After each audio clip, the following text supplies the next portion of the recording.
Certo. আসসালামু আলাইকুম ওয়া রাহমাতুল্লাহি ওয়া বারাকাতুহু। আশা করি সবাই অনেক বেশি ভালো আছেন, সুস্থ আছেন। আ আমার কথা প্রপারলি শুনতে এবং দেখতে পাচ্ছেন কিনা আমাকে ২ টা জিনিস একটু এনশিওর করবেন। আমার কথা প্রপারলি শুনতে ওকে। আশা করি আমাকে শুনতে এবং দেখতে পাচ্ছেন। যারা এবছর ঢাকা বিশ্ববিদ্যালয়ে ভর্তি পরীক্ষা দিবেন, আপনাদের ঢাকা বিশ্ববিদ্যালয় ভর্তি পরীক্ষার ইংরেজি অংশটা আরো একটু সহজ করার জন্য ফাইনাল টাচ রিভিশন হিসেবে আমরা বিগত সালের প্রশ্ন সলভের উপর ২ টি ক্লাস রেখেছি, যার ১ম ক্লাস আজকে অনুষ্ঠিত হতে যাচ্ছে। আমাদের সাথে যুক্ত হবেন কিছুক্ষণের মধ্যে আমাদের সবার প্রিয় মুরাদ স্যার। সো যারা ভর্তি পরীক্ষা দিবেন আপনারা কাইন্ডলি আমাদের সাথে দ্রুত যুক্ত হয়ে যান। আমরা স্যারকে ২-১ মিনিটের মধ্যেই আমাদের আ এখানে উপস্থিত করে নিব ইনশাআল্লাহ। তো তার পূর্বে আমি আপনাদের সাথে যে জিনিসগুলা শুরু করব যে আপনারা আপনাদের যে সকল ফ্রেন্ডরা ভর্তি পরীক্ষা দিবে সবাইকে এই ক্লাসে যুক্ত করে নিন এবং পাশাপাশি যারা অন্যান্য ব্যাচের আছো তোমরা যারা ঢাকা বিশ্ববিদ্যালয়ে ভর্তি পরীক্ষা দিবা তোমরা কিন্তু চাইলে আজকের এই ক্লাসটি করতে পারো। আজকের এই ক্লাসে বেশ কিছু প্রশ্ন সলভ করা হবে। এই প্রশ্নগুলো সলভ করলে আমি আশা করি তোমাদের যে ধোঁয়াশা বা তোমাদের যে কনফিউশন সেই কনফিউশন গুলো দূর হবে ইনশাআল্লাহ। সো আমরা আর দেরি না করে আমাদের স্যারকে আমরা এড করে নিব। আহ আমি স্যারকে এড করে নিব। আসসালামু আলাইকুম। স্যার শুনতে ওয়ালাইকুম পাচ্ছেন আসসালাম। আমাকে? হ্যাঁ, শুনতে পাচ্ছি সিফাত। স্যার কেমন আছেন? আছি আলহামদুলিল্লাহ। আপনারা সবাই ভালো আছেন? আলহামদুলিল্লাহ। অ্যাকচুয়ালি স্যারের মেবি ক্যামেরার কোনো একটা সমস্যার কারণে স্যারকে হয়তো দেখা যাচ্ছে না। তবে স্যার আপনাদেরকে স্লাইড শেয়ার করে পড়াবেন। আমি স্লাইডটা এড করে দিব। তো সবাই হয়তো স্যারকে চিনেন। বিগত সময় উনি আমাদের এখানে অনেকগুলো ক্লাস নিয়েছেন। তারপরেও তোমরা যারা এখন নতুন করে ক্লাসে ঢুকছো, অনেকে ইতিমধ্যে যুক্ত হয়েছে, তোমাদের প্রতি রিকোয়েস্ট থাকবে শেষ পর্যন্ত ক্লাসে থাকবা। আজকে আমরা ইনশাল্লাহ ভালো কিছু পড়বো। আমি স্যার তাহলে স্লাইডটা শেয়ার করে দিই। ওকে, শিওর। ওকে। ওকে, আমি স্লাইডটা শেয়ার করে দিচ্ছি আর বাকি ক্লাস স্যার কন্টিনিউ করবেন ইনশাআল্লাহ।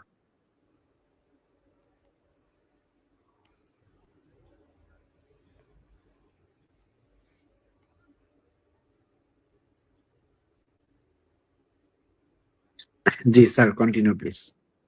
ওকে।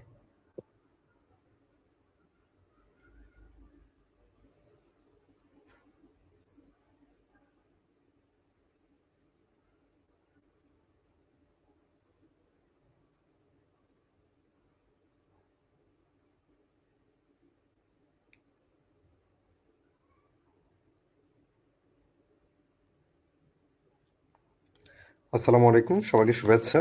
আজকে আমাদের যে ফাইনাল টাচ বিশ্ববিদ্যালয় ভর্তি পরীক্ষার জন্যে, সেখানে অনেকগুলো আসলে টপিক আছে। আমি আপনাদেরকে স্টার্ট করব একেবারে সবচেয়ে বেসিক যে বিষয়টা, সেটা হচ্ছে পার্টস অফ স্পিচ। ঢাকা বিশ্ববিদ্যালয়ে সবচেয়ে বি ইউনিটের স্টুডেন্টদের জন্যে যদি আমি ইম্পর্টেন্সের তালিকায় টপিক যদি সাজাই, তাহলে ১ নম্বরে রাখতে হবে পার্টস অফ স্পিচ। এবং সেখানে সবচাইতে বেশি প্রশ্ন আসে একটা নাউন চিনতে পারা, কিংবা অ্যাডজেক্টিভ অ্যাডভার্বকে চিনতে পারা, কিংবা একই ওয়ার্ড কখনো প্রেপোজিশন আবার কখনো অ্যাডভার্ব হতে পারে, কিংবা কিছু ওয়ার্ডস যেগুলো কনজাংশনও হতে পারে, আবার প্রেপোজিশনও হতে পারে। সো এই যে পার্টস অফ স্পিচের মধ্যে একটার সাথে আরেকটার যে কানেকশন, একটার সাথে আরেকটার যে মিল অমিলগুলো, এগুলো আমাদের একটু বুঝতে হবে। So let me start with the question number 1। এখানে আপনারা দেখতে পাচ্ছেন he could not win but learned a lot. এই যে একটা সেন্টেন্স, এখানে দেখেন আপনারা এখানে বাট একটা ওয়ার্ড আছে।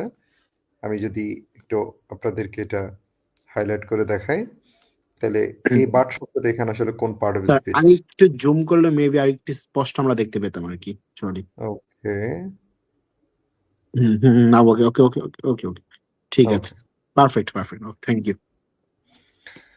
ওয়েল, সো আপনাদেরকে যেটা বলছিলাম, তো নরমালি আমরা বাট শব্দটাকে যেমন প্রেপোজিশন হিসেবে কনজাংশন হিসেবে আমরা অনেকে চিনি, কিন্তু এটি কখনো কনজাংশন হয়, কখনো এটি প্রেপোজিশন হয়, কখনো এটা আবার ইভেন নাউনও হতে পারে মাঝে মাঝে। সো আমি যদি বলি there should not be any but in your sentence, মানে আপনার সেন্টেন্সে কোনো কিন্তু থাকা যাবে না, বা কোনো মানে দ্বিমত থাকা যাবে না এটা বোঝাতে আমি যদি বলি there is no but, for example আমি একটা সেন্টেন্স আপনাদেরকে দেখাই, যেমন ধরেন এই সেন্টেন্সটা, there should not be any but in your sentence. তাহলে এই যে সেন্টেন্স, এখানে আমি আরেকটা বাট পেলাম। এই শব্দটা এটা কোন পার্ট অফ স্পিচ হিসেবে কাজ করে? আবার এর আগে আমরা আরেকটা সেন্টেন্স যেটা পেয়েছিলাম, he could not win but learn a lot, এখানে এই সেন্টেন্সের মধ্যেও আবার বাট আছে। তো আপনারা কি কাইন্ডলি এই দুইটা প্রশ্ন উত্তর আমাকে দিতে পারেন? তাহলে আপনাদের জন্য এটা খুব ইজি হয়ে যায়। আপনারা কাইন্ডলি আমাকে কমেন্টে জানাতে পারেন। Nobody but Rana was present in the programme. এই সেন্টেন্সের মধ্যেও আমরা বাট পেয়েছি। দেখি আপনাদেরকে আমি 30 সেকেন্ড সময় দিচ্ছি। এখানে এই 1 নাম্বার এবং এটা হচ্ছে ধরেন 1-এর বি, আর এটা হচ্ছে ধরেন 1-এর সি।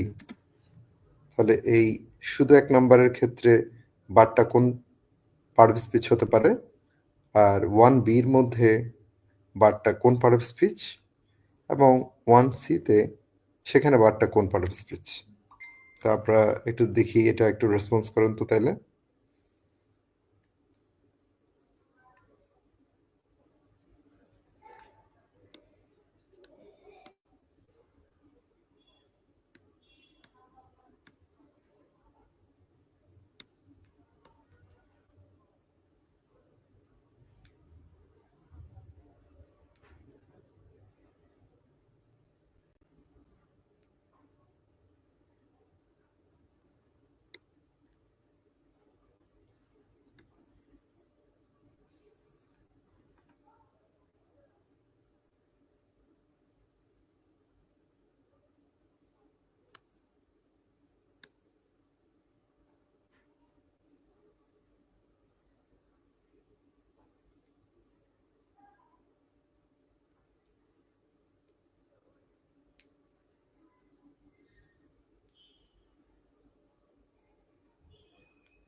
ওকে, সো আপনাদের কি কেউ কি উত্তর কি দিয়েছেন? আমি আসলে আপনাদের লিঙ্কটাতে তেমন একটা উত্তর দেখতে পাচ্ছি না। 1 নাম্বার প্রশ্নে he could not win but learn a lot, আপনারা যেটুকু বুঝছেন একটু কাইন্ডলি আমাকে রেসপন্স করতে পারেন। তারপরে 1 বিতে একটা আছে, there should not be any but in your sentence. তারপরে 3 নম্বরে nobody but Rana was present in the programme.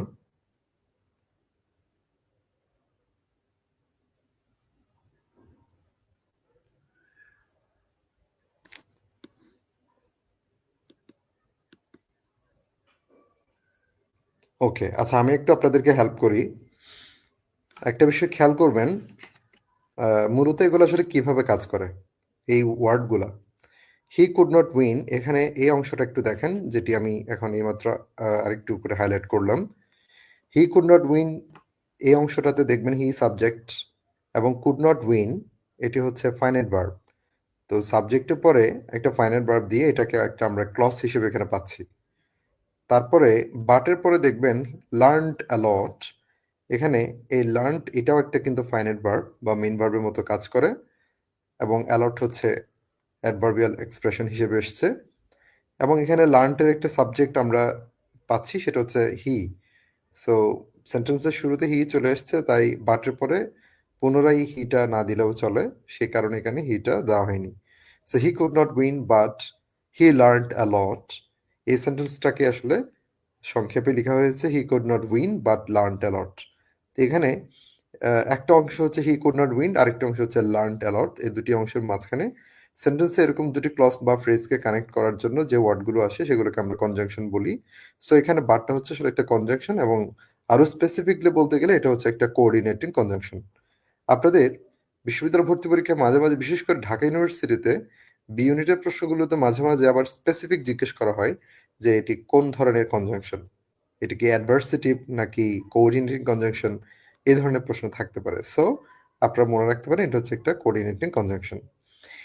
Second যে আমার প্রশ্নটি ছিল 1B-তে, সেটা হচ্ছে there should not be any but in your sentence. এখানে একটা জিনিস দেখেন, আপনারা যারা ডিটারমিনার পড়েছেন, আপনাদের ডিটারমিনার ক্লাস নিশ্চয়ই ছিল। যদি ডিটারমিনার ক্লাস থেকে থাকে তাহলে আপনাদের মনে থাকার কথা এনি, এনি শব্দটা হচ্ছে কিন্তু একটা ডিটারমিনার। কেমন? সো এই এনি শব্দটা, এটা কিভাবে ব্যবহার করা হয়? আপনারা জানেন যে কোনো ডিটারমিনার সাধারণত কোন একটা নাউনকে মডিফাই করে, নাউনের সংখ্যা পরিমাণ বোঝায়। সো নর্মালি আমরা ডিটারমিনারগুলো নাউনের পূর্বে বসাই। সো আপনি এনির পরেই একটা ওয়ার্ড দেখছেন, সেটা হচ্ছে বাট। তো যেহেতু এটা একটা ডিটারমিনার পরে এসছে, তাহলে এটা নাউনের কাজ করে, তাই আমি বলতে পারি এখানে বাটটা হচ্ছে একটা noun. So there should not be any but in your sentence, এখানে এনির পরে এটা হচ্ছে কি একটা নাউন। এরপর আসেন nobody but Rana was present in the programme. এখানে নোবডির পরে অনেক সময় দেখবেন এরকম everybody, nobody, no one, nothing, এগুলোর পর অনেক সময় বাট চলে আসে। নোবডি বাট রানা অথবা এভরিবডি বাট রানা, এই ধরনের যদি এক্সপ্রেশন পান, তাহলে সেখানে বাটটা হচ্ছে সাধারণত প্রিপোজিশনে কাজ করে। এখানে অর্থটা একটু খেয়াল করেন, নোবডি বাট রানা মানে হলো নোবডি উইদাউট রানা, অর্থাৎ রানা ছাড়া আর কেউই নয়। তার মানে আপনি যদি বাট রানা এই কথাটাকে যদি একটু মানে আপাতত যদি এটাকে বাদ দেন, তাহলে দাঁড়াচ্ছে nobody was present in the programme, মানে ওই প্রোগ্রামে কেউই উপস্থিত ছিল না। যদি আপনি বাট রানা কথাটাকে বাদ দেন, তাহলে অর্থটা দাঁড়াচ্ছে এটাই। আর যদি আপনি বাট রানা এই কথাটা যদি যুক্ত করেন, তাহলে দাঁড়াচ্ছে রানা ছাড়া কেউই প্রোগ্রামে উপস্থিত ছিল না। তার মানে শুধু রানাই উপস্থিত ছিল। সো এই নোবডি কথাটাকে আপনি মডিফাই করার জন্য, আপনি নোবডি থেকে রানাকে আলাদা করার জন্য, আপনি এক কথায় উইদাউট অর্থে বা ব্যতীত, ছাড়া মানে রানা ছাড়া, এই ব্যতীত বোঝাতে বা উইদাউট বোঝাতে এখানে বাটটা ব্যবহার করা হয়েছে। অথবা অ্যাকসেপ্ট একটা ওয়ার্ড আছে ইংলিশে প্রেপোজিশন হিসেবে, EXCEPT। সো এই অ্যাকসেপ্ট বোঝাতে এই বাটটা এসছে, ঠিক আছে, মানে উইদাউট বা রানা ছাড়া, ছাড়া বোঝাতে। তাইলে এই শব্দটা মূলত এখানে একটা প্রেপোজিশন। কেমন? অর্থাৎ উইদাউট যেমন প্রেপোজিশন, অ্যাকসেপ্ট যেমন প্রেপোজিশন, সো এখানে বাটটাও হচ্ছে একটা প্রেপোজিশন। ওকে, নেক্সট হচ্ছে 2 নম্বর প্রশ্ন, এভরিওয়ান ওয়ান্টস ডিগনিটি। এই জায়গা থেকে আমরা বেশ কয়েক ধরনের প্রশ্নের আমরা ধারণা পেতে পারি। একটি হচ্ছে যে একটা শব্দ এখানে আছে ডিগনিটি। এভরিওয়ান হলো সাবজেক্ট, ওয়ান্স হচ্ছে তার ভার্ব, আর ডিগনিটি এটা কোন পার্ট অফ স্পিচ? মূলত আপনারা কয়েকভাবে এটাকে উত্তর দিতে পারেন, সাবজেক্ট এবং ভার্ব। আর ভার্বের পরে সাধারণত যদি কোনো অবজেক্ট থাকে, সেই অবজেক্টটা আমরা নাউন বা প্রনাউন পাই। তারপরে দেখতে পাচ্ছেন ডিগনিটি এটা প্রনাউন হিসেবে এটাকে কখনো আমরা চিন্তাও করতে পারি না। সো ডিগনিটি এটা প্রনাউন হওয়ার সুযোগ নেই। এটা তাহলে কি হতে পারে? নাউন হতে পারে। এটা একটা উপায়। অর্থাৎ আপনি যদি জিজ্ঞেস করেন এভরিওয়ান ওয়ান্টস, প্রত্যেকে চায়, কি চায়? তো যদি ভার্বকে কি বা কাকে দিয়ে আপনি উত্তরে যদি একটা নাউন দেন, হ্যাঁ, তাইলে কিন্তু আপনি বাক্যটাকে কমপ্লিট করতে পারেন। সো নরমালি এরকম ভার্বকে কি বা কাকে দিয়ে প্রশ্ন করে যে উত্তরটা আমরা পাই, সেটা হয় নাউন বা প্রনাউন হয়। সো যেহেতু এটা প্রনাউন না, তাইলে এটা একটা নাউন। সেই হিসেবে একটা উত্তর আপনি পেয়ে যাচ্ছেন। আরেকটা উপায়ে এই ডিগনিটি শব্দটা যে নাউন, সেটা আপনি প্রমাণ করতে পারেন। সেটা কি? আপনি দেখছেন এখানে শব্দের শেষে ITY আছে। ইংলিশে এরকম অনেক ওয়ার্ড আছে যেগুলোর শেষে ITY অথবা শুধু TY যুক্ত থাকে। যেমন আমি আপনাদেরকে উদাহরণ হিসেবে বলতে পারি ডিফিকাল্টি। যেমন ইংলিশে আপনারা এই শব্দটা অনেকে চেনেন, ডিফিকাল্ট। তো ডিফিকাল্ট শব্দের অর্থ হচ্ছে কঠিন, কিন্তু আপনি যদি বলেন ডিফিকাল্টি, তখন সেখানে TY যুক্ত থাকার ফলে এটাকে আমরা তখন নাউন হিসেবে পাচ্ছি। আপনি যদি বলেন পুয়ার, এই পুয়ার শব্দটাকে, এটাকে যদি আপনি এখন নাউন ফর্মে নিয়ে আসেন, তাহলে এই পুয়ার শব্দটা দাঁড়াচ্ছে পভার্টি, অর্থাৎ এখানে দেখবেন TY যুক্ত আছে। সো ইংলিশে এরকম ITY অথবা শুধু TY যোগে অনেক নাউন আছে। সুতরাং ডিগনিটি এটা হচ্ছে একটা নাউন। আরেকটা বিষয় আপনাদেরকে জানিয়ে দেই, ইংলিশে এরকম শুধু টি ওয়াই দিয়ে যে নাউন হয় তাই না, যেমন এস আই ও ও এন কোনো শব্দের শেষে যদি যুক্ত হয় সেটা কিন্তু নাউন। যেমন আপনি যদি এক্সপ্রেস, ইংলিশে যে এক্সপ্রেস শব্দটা আছে সেটার সাথে যদি এস আই ওন যোগ করেন, যেমন এক্সপ্রেস, এখন দেখেন এই এক্সপ্রেসের সাথে আই ও এন যুক্ত হয়ে এক্সপ্রেশন, এটা একটা নাউন। আবার ইংলিশে এরকম আপনি দেখবেন টি আই ও এন যুক্ত করে আপনি নাউন পেতে পারেন, যেমন এক্সামিন থেকে এক্সামিনেশন, কেমন? কিংবা আপনি অনেক সময় মেন্ট যুক্ত করেও নাউন পেতে পারেন। যেমন ধরেন আপনি একটা ওয়ার্ড ম্যানেজ, এই ম্যানেজ শব্দটাকে আপনি যদি নাউন ফর্মে নিয়ে যান তাহলে ম্যানেজমেন্ট, এটা হচ্ছে একটা কি নাউন। তাহলে এই যে এম ই এন টি দিয়ে আপনি নাউন পেতে পারেন, মেন্ট যুক্ত করে, সংযুক্ত করে নাউন পেতে পারেন, টি ওয়াই যুক্ত করে নাউন পেতে পারেন, ঠিক আছে? কিংবা আপনারা এরকম আরো অনেক মানে সাফিক্স পেতে পারেন, এগুলোকে আমরা বলি সাফিক্স, যেমন এন ই ডাবল এস, নেস, কেমন? নেস যুক্ত করে আপনারা যেমন কাইন্ড থেকে কাইন্ডনেস, স্মার্ট থেকে স্মার্টনেস, এইসব সাফিক্সগুলো যুক্ত করে আপনারা নাউন পেতে পারেন। এগুলোর প্রতি আপনারা একটু খেয়াল রাখবেন। বিউটিফুল কোন পার্ট অফ স্পিচ, এটা খুব সহজ, কারণ এখানে শেষে একটা এফ ইউএল আছে। ইংলিশে বেশিরভাগ ক্ষেত্রেই এফ ইউএল যুক্ত শব্দগুলো অ্যাজেক্টিভের কাজ করে, তাহলে আপনারা বলতে পারেন এটা অ্যাডজেক্টিভ। একটু আগে আমি আপনাদেরকে বলেছিলাম কোন কোন সাফিক্সগুলো যুক্ত হলে সেগুলোকে আমরা নাউন হিসেবে চিনতে পারি। যেমন একটু আগেই বললাম শন, নেস, ম্যানেজমেন্টের মধ্যে মেন্ট যুক্ত হয়েছে। সো একইভাবে কোন কোন সাফিক্স যুক্ত হলে সেটা অ্যাডজেক্টিভের কাজ করতে পারে, এরকম কিছু সাফিক্স আপনি জেনে রাখতে পারেন, যেমন ও ইউএস। হ্যাঁ, এটা অনেক শব্দের সাথে দেখবেন যুক্ত আছে। যেমন আপনি যদি বলেন কোন একটা জায়গা একটু প্রশস্ত, তখন আমরা কি বলি? স্পেশাস, ঠিক আছে? তাহলে স্পেশাস বললে তখন এই স্পেশাস শব্দটাও কিন্তু একটা অ্যাডজেক্টিভ।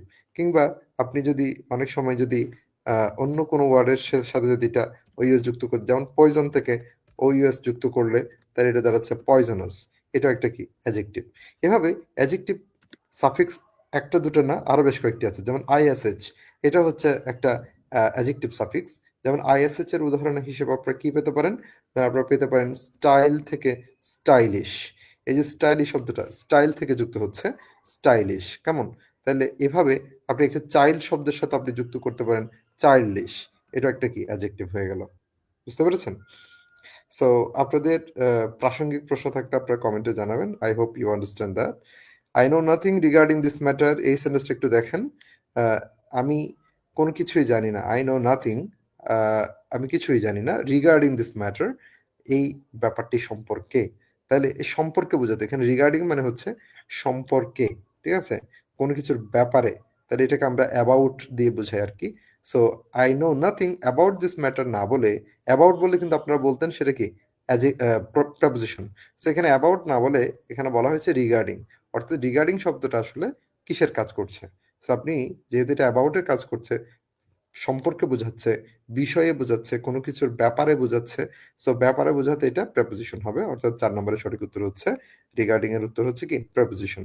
সুতরাং এভাবে যদি ভিন্ন কোনো ওয়ার্ড ইংলিশে আসে যেটা প্রেপোজিশনের মতো করে অর্থ দিচ্ছে, সেক্ষেত্রে ওই শব্দটাকে আপনার প্রেপোজিশন হিসেবে চিহ্নিত করবেন পরীক্ষায়। That's all. আমি এখন নাউনের আলোচনায় চলে যাচ্ছি স্পেসিফিকলি। পার্ট অফ স্পিচের মধ্যে আসলে প্রতিটা পার্ট তো আলাদা আলাদা করে এখানে আলোচনার ব্যাপার আছে, যদিও আপনাদের যেহেতু আজকে সবগুলো বিষয় একটা ফাইনাল টাচ দেওয়ার ব্যাপার আছে। সো আমি জানি না আসলে নির্দিষ্ট সময়ে এতগুলো টপিক কতটুকু পড়ানোর সুযোগ আছে, তারপর আমি চেষ্টা করে যাই। যেমন দ্য নাউন অফ বোর, এরপর আমরা জানবো এইভাবে একটু আগে যে আপনাদেরকে দেখিয়েছিলাম যে সন যোগ করে নাউন হয়, ন্যাস যোগ করে নাউন হয়, ঠিক আছে, ম্যান্ট যোগ করে নাউন হয়, এরকম কিছু কিছু ওয়ার্ডের চেঞ্জগুলো আমরা একটু দেখি। যেমন বোর শব্দের অর্থ হচ্ছে বিরক্ত করা বা আহ, এটা আরো কয়েকটি অর্থ আছে, যেমন কোনো ক্ষেত্রে ছিদ্র করা অর্থে ভার্ব হিসেবে ইউজ করা হয়। যাই হোক, সো বোর শব্দটাকে আমি নাউন হিসেবে নর্মালি যে ব্যবহারটা করি বা আমাদের নর্মাল যে ফাংশনাল ইউসেজটা আছে সেটা হলো বোরডম বা বিরক্তি। তো বিরক্তি বোঝাতে বোর থেকে হয় বোরডম। এবং আপনারা জানেন ইংলিশে এরকম অনেকগুলো ওয়ার্ডের সাথে ডম যুক্ত হয়ে নাউন হয়, নাউন যুক্ত হয়। যেমন ফ্রি থেকে আপনারা জানেন কি হয়, ফ্রিডম হয়। তারপরে আপনারা ওয়াইস, ওয়াইস মানে কি জ্ঞানী, তাহলে ওয়াইস থেকে নাউন ফর্ম হয় কি উইজডম। তো আপনাদেরকে আমি ছোট করে একটা কাজ দিচ্ছি, এখন আপনারা দেখি কমেন্টে আমাকে জানান এরকম ডম যুক্ত হয়ে আর কোনো নাউন আপনারা চিনেন কিনা। একইভাবে আরেকটা প্রশ্ন আপনাদের জন্য থাকলো, সেটা হচ্ছে the noun of excite, question number 2 on the screen. স্ক্রিনের এই 2 নম্বর প্রশ্নে এক্সাইট শব্দের নাউন ফর্ম আপনারা জানেন একটু আগে বলেছিলাম অনেক শব্দের সাথে মেন্ট যুক্ত করে আমরা নাউন ফর্ম গঠন করি। সো এক্সাইট শব্দটা থেকে আমরা যদি মেন্ট যোগ করি তাহলে এটা দাঁড়াচ্ছে এক্সাইটমেন্ট। এক্সাইটমেন্ট কেমন? তাহলে এটা হচ্ছে একটা কি নাউন ফর্ম। এক্সাইট ভার্ব থেকে নাউন ফর্ম এক্সাইটমেন্ট। সো একইভাবে মেন্ট যুক্ত করে আরেকটা নাউন আপনারা বানাতে পারেন কিনা? যদি পারেন তাহলে আমাকে কমেন্টে একটু জানাতে পারেন।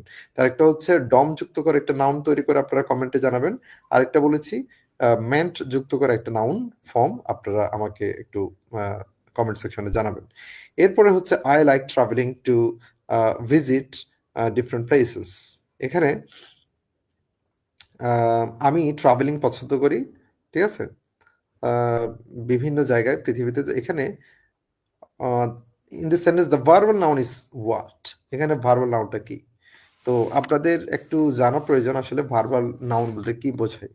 মূলত ভার্বাল নাউন বলতে একটা বিষয় খেয়াল করবেন, একটা ভার্ব আইনজিকেই আমরা সাধারণত যদি নাউনে কাজ করে, ভার্বের আইনজি যদি নাউনে কাজ করে তখন আমরা সেটাকে বলি ভার্বাল নাউন। তো এক্ষেত্রে এই ভার্বের আইনজি এই পুরো বাক্যের মধ্যে আছে আসলে একটা মাত্র ভার্ব আইনজি, সেটা হচ্ছে ট্রাভেলিং, ঠিক আছে? তো এমন না যে এখানে ২ টা ভার্ব আইনজি আছে, তো বা ৩ টা ভার্ব আইনজি আছে। আপনাকে তখন একটা সিলেক্ট করতে হবে যে কোন ভার্ব আইনজি নাউনে কাজ করছে সেটা আপনাকে খুঁজে বের করা দরকার ছিল। কিন্তু এই ৩ নম্বর প্রশ্নের ক্ষেত্রে আপনাদের এখানে ভার্ব আইনজি আছে মাত্র একটা। ঠিক আছে? সো যে ভার্ব আইনজি নাউনে কাজ করে সেটি হচ্ছে ভার্বাল নাউন। সেদিক থেকে চিন্তা করলে আপনি একেবারে ইজিলি আনসার পেয়ে যাচ্ছেন 3A, অর্থাৎ ৩ নম্বরের সঠিক উত্তর হচ্ছে কি A। আর আরেকটা ব্যাপার হলো, আম যদি আপনারা কখনো এই ধরনের ভার্ব আইনজি যদি আ ২ টা পান সেন্টেন্সের মধ্যে বা যদি ৩ টা যদি পেয়ে যান, তখন আপনারা কোনটাকে ভার্বাল নাউন বলবেন? তো সেক্ষেত্রে একটা জিনিস মাথায় রাখবেন, সাধারণত দি প্লাস অফ এর মাঝখানে যদি আমি একটু লিখে দিচ্ছি এটা, সেটা হলো এই যে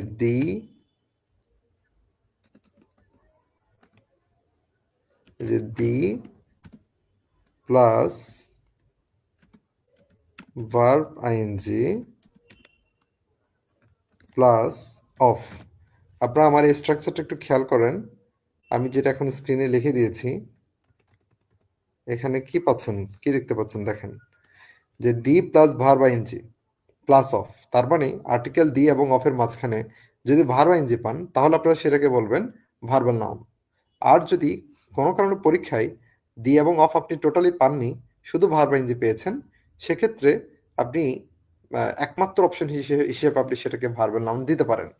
আর যদি আপনি দেখতে পাচ্ছেন একটা ভার্ব আইএনজি আছে আর একটা the plus verb ING plus of আছে, তখন আপনি the plus verb ING plus of যেটা অরিজিনালি, এটাকেই আপনারা ভার্বাল নাউন হিসেবে চিহ্নিত করবেন যদি পরীক্ষায় আসে। আশা করি আপনারা বুঝতে পেরেছেন। এখন আমি আপনাদের কোয়েশ্চেন অ্যান্সার গুলো যেগুলো আপনারা করেছেন কমেন্টে সেগুলো একটু দেখবো। ২ নম্বর উত্তর আপনারা বি দিয়েছেন জাহিদুল ইসলাম রায়হান। দুঃখিত, এক্সাইট শব্দের নাউন ফর্ম হচ্ছে আসলে এক্সাইটমেন্ট, ডি হবে।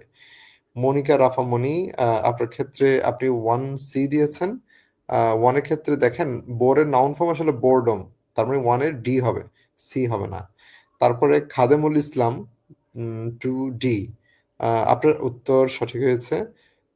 জাহিদুল ইসলাম রায়হান ১ নম্বরে মাটার ডম। দেখেন আপনি ডমের উদাহরণ হিসেবে মাটার ডম দিয়েছেন। এটা সুন্দর উত্তর দিয়েছেন আপনি। আপনারটা এটা সঠিক হয়েছে। আরেকজন আ কমেন্ট করেছেন সেলডম, মানে ডম দিয়ে নাউন ফর্ম বোধহয় আপনি গঠন করতে চেয়েছেন।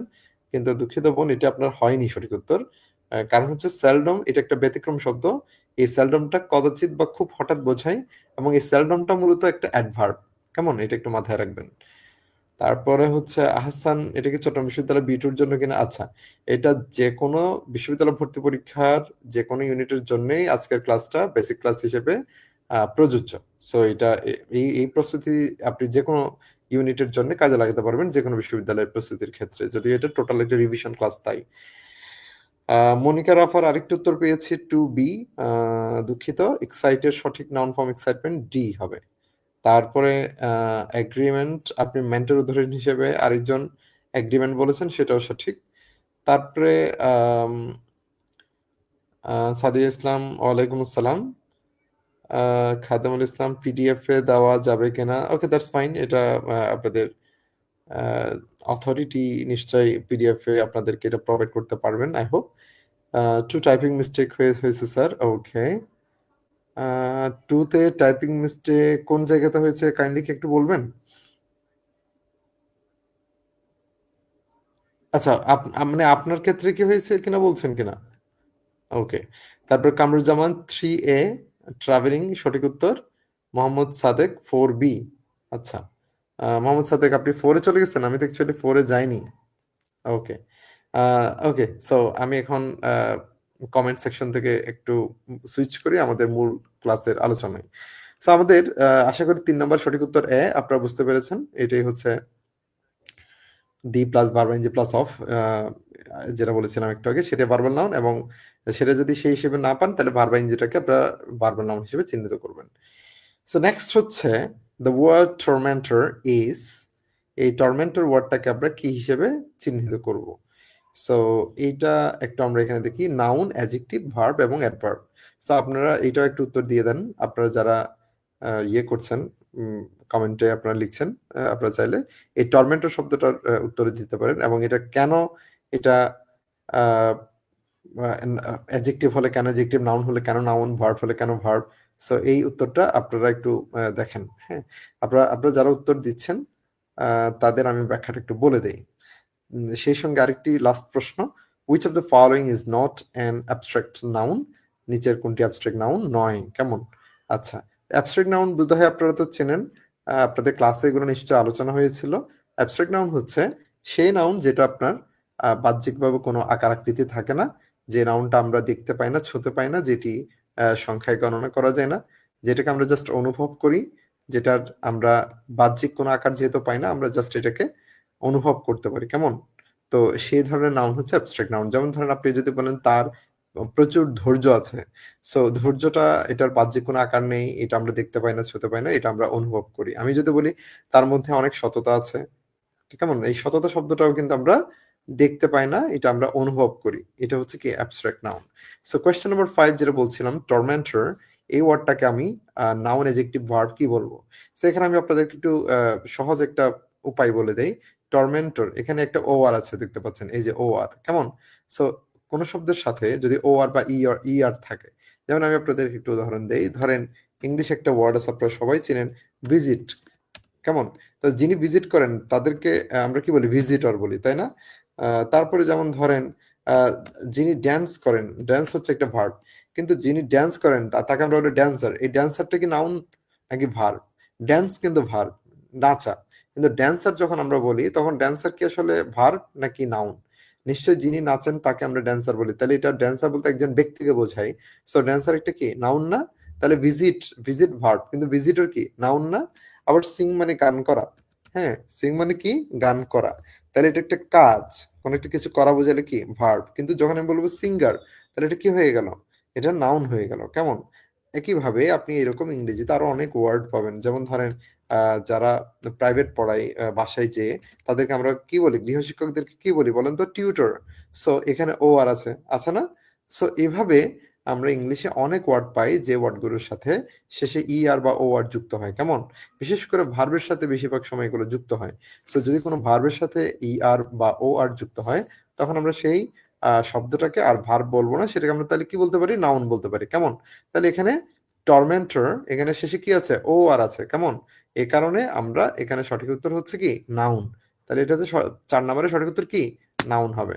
সো এখানে ৫ নাম্বারটাতে আবার যাবো। ৫ নাম্বারটাতে হচ্ছে অ্যাবস্ট্রাক্ট নাউন ৯ কোনটি? তাহলে গুডনেস, ফ্যামিলি, ব্রেভারি, চাইল্ডহুড। আচ্ছা, গুডনেস এটাকে আমরা দেখতে পাই। তারপরে হচ্ছে মানে ভালোর যে গুণাবলীটা, এটাকে আমরা দেখতে পাই? পাই না।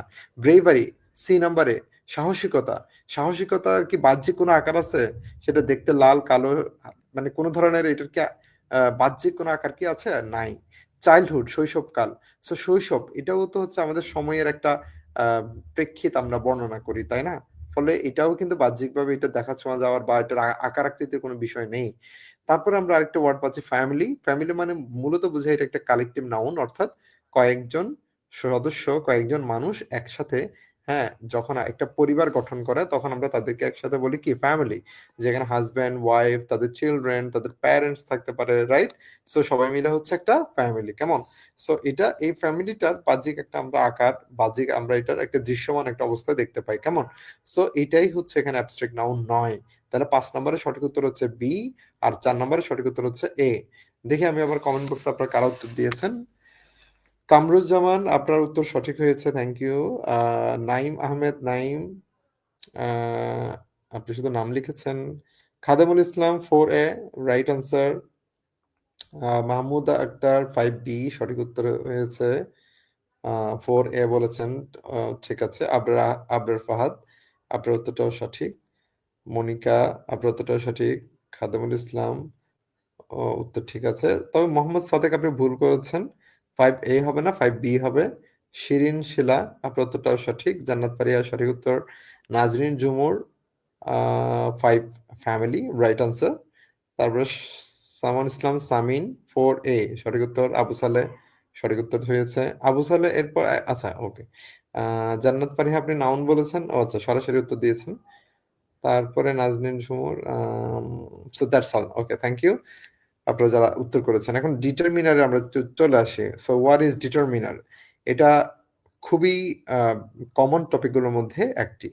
আপনারা যারা ডিটারমিনার ভালো জানেন তাদের জন্য একটা সুখবর হচ্ছে, আপনাদের বাংলাদেশের যে কোনো বিশ্ববিদ্যালয়ে আপনারা ভর্তি পরীক্ষা দেন না কেন, ডিটারমিনারের উপর মোটামুটি প্রশ্ন পাবেন, এইটা মোটামুটি শিওর বলা যায়। সো যারা ডিটারমিনার জানেন তাদের জন্য এটা একটা সুখবর।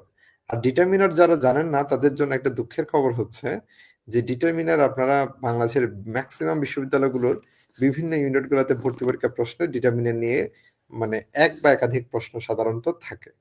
ফলে এই ডিটারমিনার নিয়ে আপনাদের একটু সিরিয়াস হতে হবে। Number one, we have not been given update. আমাদেরকে আপডেট দেওয়া হয়নি অন দ্য পেশেন্টস কন্ডিশন। রোগীর অবস্থা সম্পর্কে আমাদেরকে আপডেট দেওয়া হয়নি। তো সাম আপডেট, কিছু আপডেট দেওয়া হয়নি। নান আপডেট, কোনো আপডেট দেওয়া হয়নি। এনি আপডেট, তাও কোনো আপডেট দেওয়া হয়নি। মাচ আপডেট, অনেক আপডেট বা প্রচুর আপডেট দেওয়া হয়নি। এভাবে আমি অর্থ করলে এখানে আমি সঠিক উত্তর ধরতে পারবো না, আমাকে গ্রামাটিক্যালি এটা চিন্তা করতে হবে। সো আমরা নর্মালি কি বলি যে পেশেন্ট বা রোগীর অবস্থা সম্পর্কে আমাকে তেমন একটা বা কোনো আপডেট দেওয়া হয়নি। তো এরকম কোনো আপডেট দেওয়া হয়নি বোঝাতে এমনিতে বোঝা যাচ্ছে এনি। এখানে সঠিক উত্তর কি এনি হতে পারে। তবে আরেকটা তথ্য আপনাদেরকে বলে দেই, এই সেন্টেন্সটা আপনারা দেখবেন we have not been given, বাক্যটা নেগেটিভ ফর্মে আছে না? দেখেন তো এখানে একটা নট আছে কিনা, সবাই একটু ভালো করে খেয়াল করে দেখেন এখানে একটা নট আছে কিনা। আছে। তো যদি কোনো নেগেটিভ বাক্য আপনারা এরকম পরীক্ষায় দেখেন, মনে রাখবেন নেগেটিভ বাক্যে সাম ব্যবহার করা যায় না, ঠিক আছে?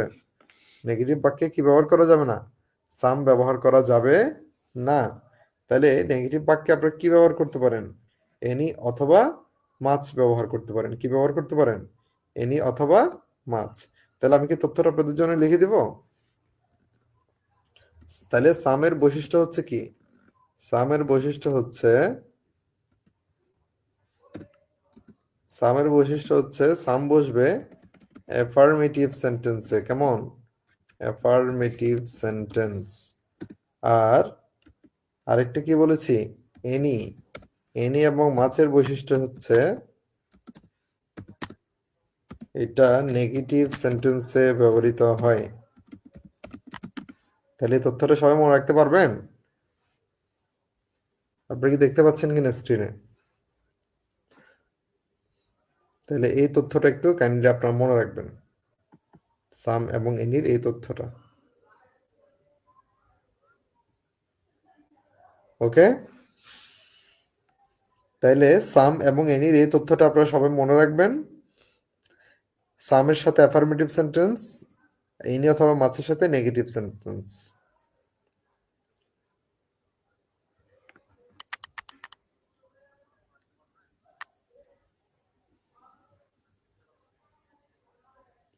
ওকে, এখন তাইলে আমরা এখানে সঠিক উত্তর পাচ্ছি নাম্বার 1C।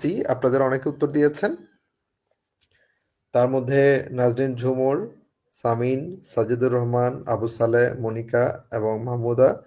আপনাদের মোটামুটি এই ব্যাপারে পজিটিভ রেসপন্স পেলাম, দ্যাট ইজ গুড। এনি আমরা সঠিক উত্তর দিব, তাহলে 1 নম্বরে কি C, any update.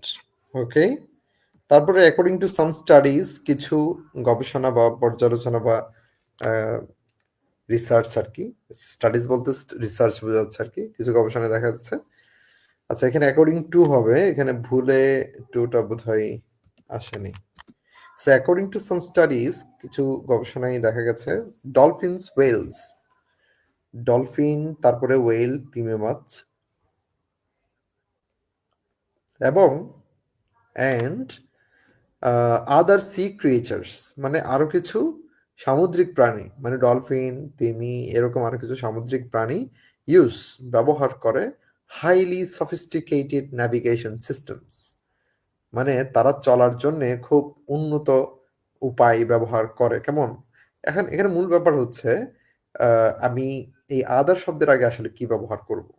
Any other, a little other, many other, much other। তো বাক্যের কন্ডিশন থেকে আপনাকে এটা সিলেক্ট করতে হবে। কিছু গবেষণার মধ্যে ডলফিন, তারপরে বললো একটা তিমি কথা বললো, তাহলে দুটো প্রাণীর কথা বললো সামুদ্রিক। কেমন? তাহলে এগুলো ছাড়া আরো অনেকগুলো সামুদ্রিক প্রাণী আছে না? এই যে আরো অনেক, এটার ইংরেজি কি? এটার ইংরেজি হচ্ছে মেনি আদার। আপনাদের কথা হতে পারে, স্যার মাছ আদার কেন আমরা দিতে পারবো না? কারণ হলো এখানে আদারের পরে সি ক্রিয়েচার্স, এটা হচ্ছে প্লুরাল নাউন, দেখতে পাচ্ছেন ক্রিয়েচার্স, এস যুক্ত থাকা মানে প্লুরাল। তাছাড়া আদার শব্দের পরে নাউনটা এমনিতেই প্লুরাল হয়। সো প্লুরালের সাথে, প্লুরাল নাউনের সাথে মাছ বসানো যায় না।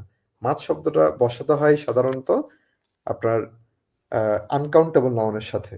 কেমন? তো যেহেতু আনকাউন্টেবল নাউন এখানে আসেনি, এখানে আসছে কি সি ক্রিয়েচার্স, এখানে এটা প্লুরাল নাউন। তো যেহেতু এটা প্লুরাল নাউন, তার মানে আপনি এখানে মাছ দিতে পারেন না, আপনাকে দিতে হবে কি মেনি। তাহলে এটা সঠিক উত্তর হবে কি মেনি আদার সি ক্রিয়েচার্স। তাহলে আপনারা যারা 1 নম্বর উত্তর দিয়েছেন সি, আপনাদের এটা সঠিক হয়েছে। আর 2 নম্বরের সঠিক উত্তরটাও হচ্ছে সি, মেনি। তো আপনারা 2 নম্বরে কয়েকজন উত্তর দিয়েছেন, আশেক, সাজিদুর, মাহমুদা, কামরুজ্জামান, নাজনীন, ঝুমুর, সামিন এবং আবু সালে। আপনারা প্রত্যেকেই সি উত্তর দিয়েছেন, দ্যাট ওয়াজ গুড রিপ্লাই। তারপর number 3, there are passengers in the compartment today. আজকে কম্পার্টমেন্টে প্যাসেঞ্জার, ধরেন ট্রেনের কোন এক কম্পার্টমেন্ট, কেমন, সেখানে প্যাসেঞ্জার ছিল। তো প্যাসেঞ্জার বেশি ছিল না কম ছিল? তো এখানে 4টা অপশন দেখে আমরা দেখতে পাচ্ছি এখানে কম বোঝাচ্ছে, ঠিক আছে? তো কম বুঝালে আমরা little, less, few, a few এই ধরনের বিভিন্ন ওয়ার্ড ব্যবহার করি। আমরা কোনটা দিব? তো এখানে কোনটা দিব, এটা বোঝার উপায় হচ্ছে আপনি নাউনটাকে কোন ফর্মে আপনি ব্যবহার করছেন। কোন ফর্মে? যেমন এখানে প্যাসেঞ্জার্স, এটা কি কাউন্টেবল নাউন নাকি আনকাউন্টেবল নাউন বলেন তো আপনারা? এখানে প্যাসেঞ্জার্স যে শব্দটা, সেটা কি কাউন্টেবল নাউন না? তো যেহেতু প্যাসেঞ্জার শব্দটা কাউন্টেবল নাউন, তাই কাউন্টেবল নাউনের সাথে লিটল অথবা লেস অথবা লিস্ট, এই 3টে ওয়ার্ডের কোনোটাই ব্যবহার করা যাবে না। কারণ লিটল, লেস, লিস্ট এই ওয়ার্ডগুলো ব্যবহার করা হয় আনকাউন্টেবল নাউনের সাথে। সো প্যাসেঞ্জার্স যেহেতু কাউন্টেবল নাউন, তাহলে তার সাথে একমাত্র একটা ওয়ার্ডই বসতে পারে, সেটা হচ্ছে ফিউ অথবা ফিউয়ার, মানে কম বোঝাতে ফিউ, ফিউয়ার এগুলাই বসানো যাবে। সো অপশন ডি তে সেই শব্দটা আছে, সেটা হচ্ছে কি ফিউয়ার। তাহলে there are fewer passengers in the compartment today. So 3 নম্বর প্রশ্নের উত্তর হচ্ছে ডি। আশা করি আপনারা বুঝতে পেরেছেন।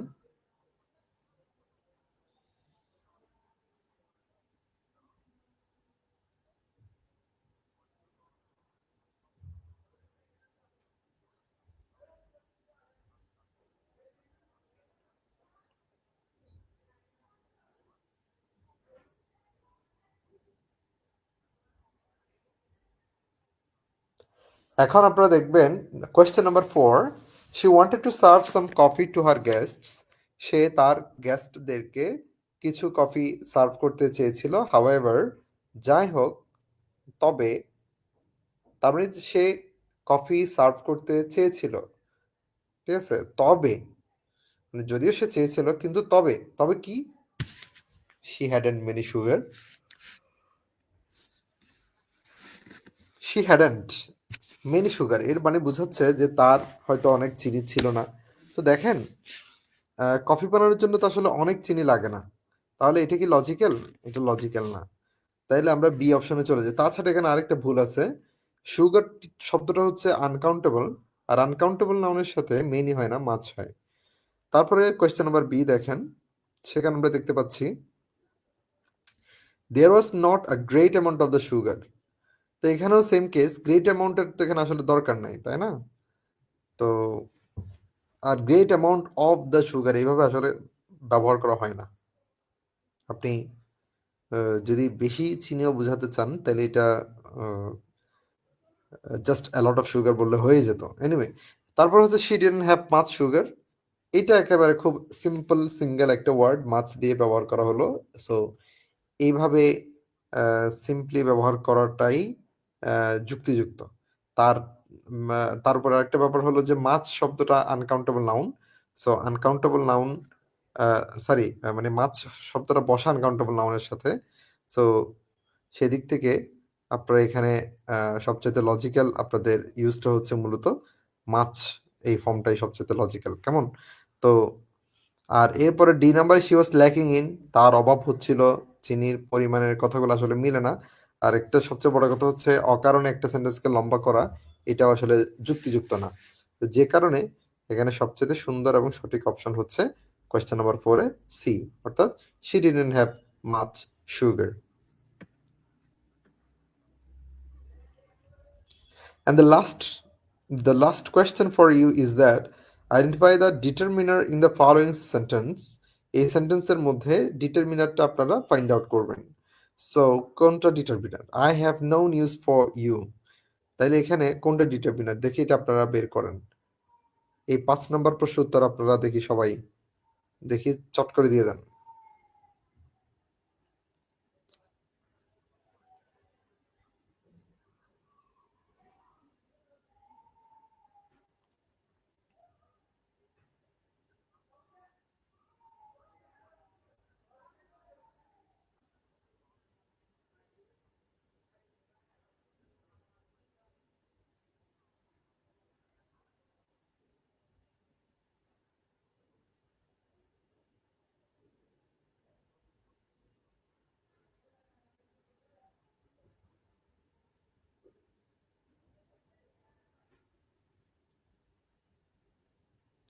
সো 5 নম্বরের উত্তর আমরা পেতে শুরু করেছি।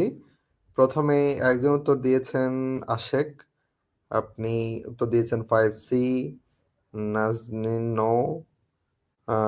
তারপরে হচ্ছে নাইম 5C, খাদেমুল ইসলাম 5C, হাজার আহমেদ, রায়হান, মাহমুদা সাজিদুর, সামিন, আবু সালেহ, তৌফিকা মনি।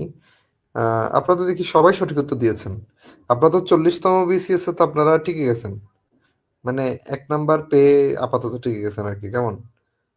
তো ভবিষ্যৎ আপনারা কততম বিসিএস পাবেন আমি জানি না, হয়তো আপনারা 56তম বিসিএস পেতে পারেন আর কি। 55তম বা 56তম বিসিএস এর জন্য শুভকামনা রইল। তো আপনারা 40তম বিসিএস এর একটা উত্তর সঠিক দিয়েছেন। যাই হোক, এখন আমি আশা করবো এবারে বাকি যে পরীক্ষাগুলো আছে, বিশ্ববিদ্যালয় ভর্তি পরীক্ষা, সেগুলোতে আপনারা ভালো করবেন। Thank you. Question number 5C, আপনারা যারা 5C উত্তর দিয়েছেন জয়যুক্ত হয়েছেন। So next move, let's move to adjective. কেমন? Nuclear energy. আচ্ছা, এজেক্টিভ জিনিসটা তো সংজ্ঞায়িত করার সময় নেই আজকে, যেহেতু আজকে আমাদের রিভিশন ক্লাস। শর্ট করে যদি বলতে হয় তাহলে এক বাক্যে যদি আপনাদেরকে বলি, মানে এক বাক্য না, জাস্ট 5টা ওয়ার্ডে যদি অ্যাডজেক্টিভকে সংজ্ঞা দিতে বলি, আপনারা কি পারবেন অ্যাডজেক্টিভের সংজ্ঞা দিতে? জাস্ট 5টা শব্দে আপনি অ্যাডজেক্টিভের সংজ্ঞা দিবেন।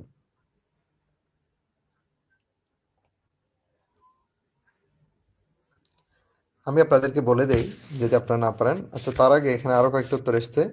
জাবির চৌধুরী, নুসরাত জাহান ইলা, আম, আপনাদের আপনারাও সঠিক উত্তর দিয়েছেন সি। ওকে। সো অ্যাডজেক্টিভের সংক্ষিপ্ত সংজ্ঞাটা হচ্ছে নাউন বা প্রনাউন সম্পর্কে যে ওয়ার্ড বর্ণনা করে। নাউন বা প্রনাউন সম্পর্কে বর্ণনা করলেই অ্যাডজেক্টিভ, এক কথা শেষ। নাউন বা প্রনাউন সম্পর্কে বর্ণনা করলেই কি অ্যাডজেক্টিভ। এই হলো একেবারে সংক্ষিপ্ত সংজ্ঞা। তাহলে আপনি নাউন বা প্রোনাউনকে কিভাবে বর্ণনা করবেন বলেন? যেমন ধরেন আপনার সামনে একটা নাউন আছে কি ল্যাপটপ। সো ল্যাপটপটা কেমন? আপনি এটার ব্যাপারে অনেক ধরনের বর্ণনা করতে পারেন। আপনি বলতে পারেন এটা আপ টু ডেট। আচ্ছা বাংলায় বলি। আপনি বলতে পারেন এটা আধুনিক ল্যাপটপ, এটা বড় ল্যাপটপ, এটা সুন্দর ল্যাপটপ, এটা ইটালিয়ান অথবা এটা জাপানিজ ল্যাপটপ। ঠিক আছে? এটা আম এটা সিলভার কালারের ল্যাপটপ। এই যে যে বর্ণনাগুলো আপনারা দিচ্ছেন, এগুলো সবগুলোই হচ্ছে অ্যাডজেক্টিভ।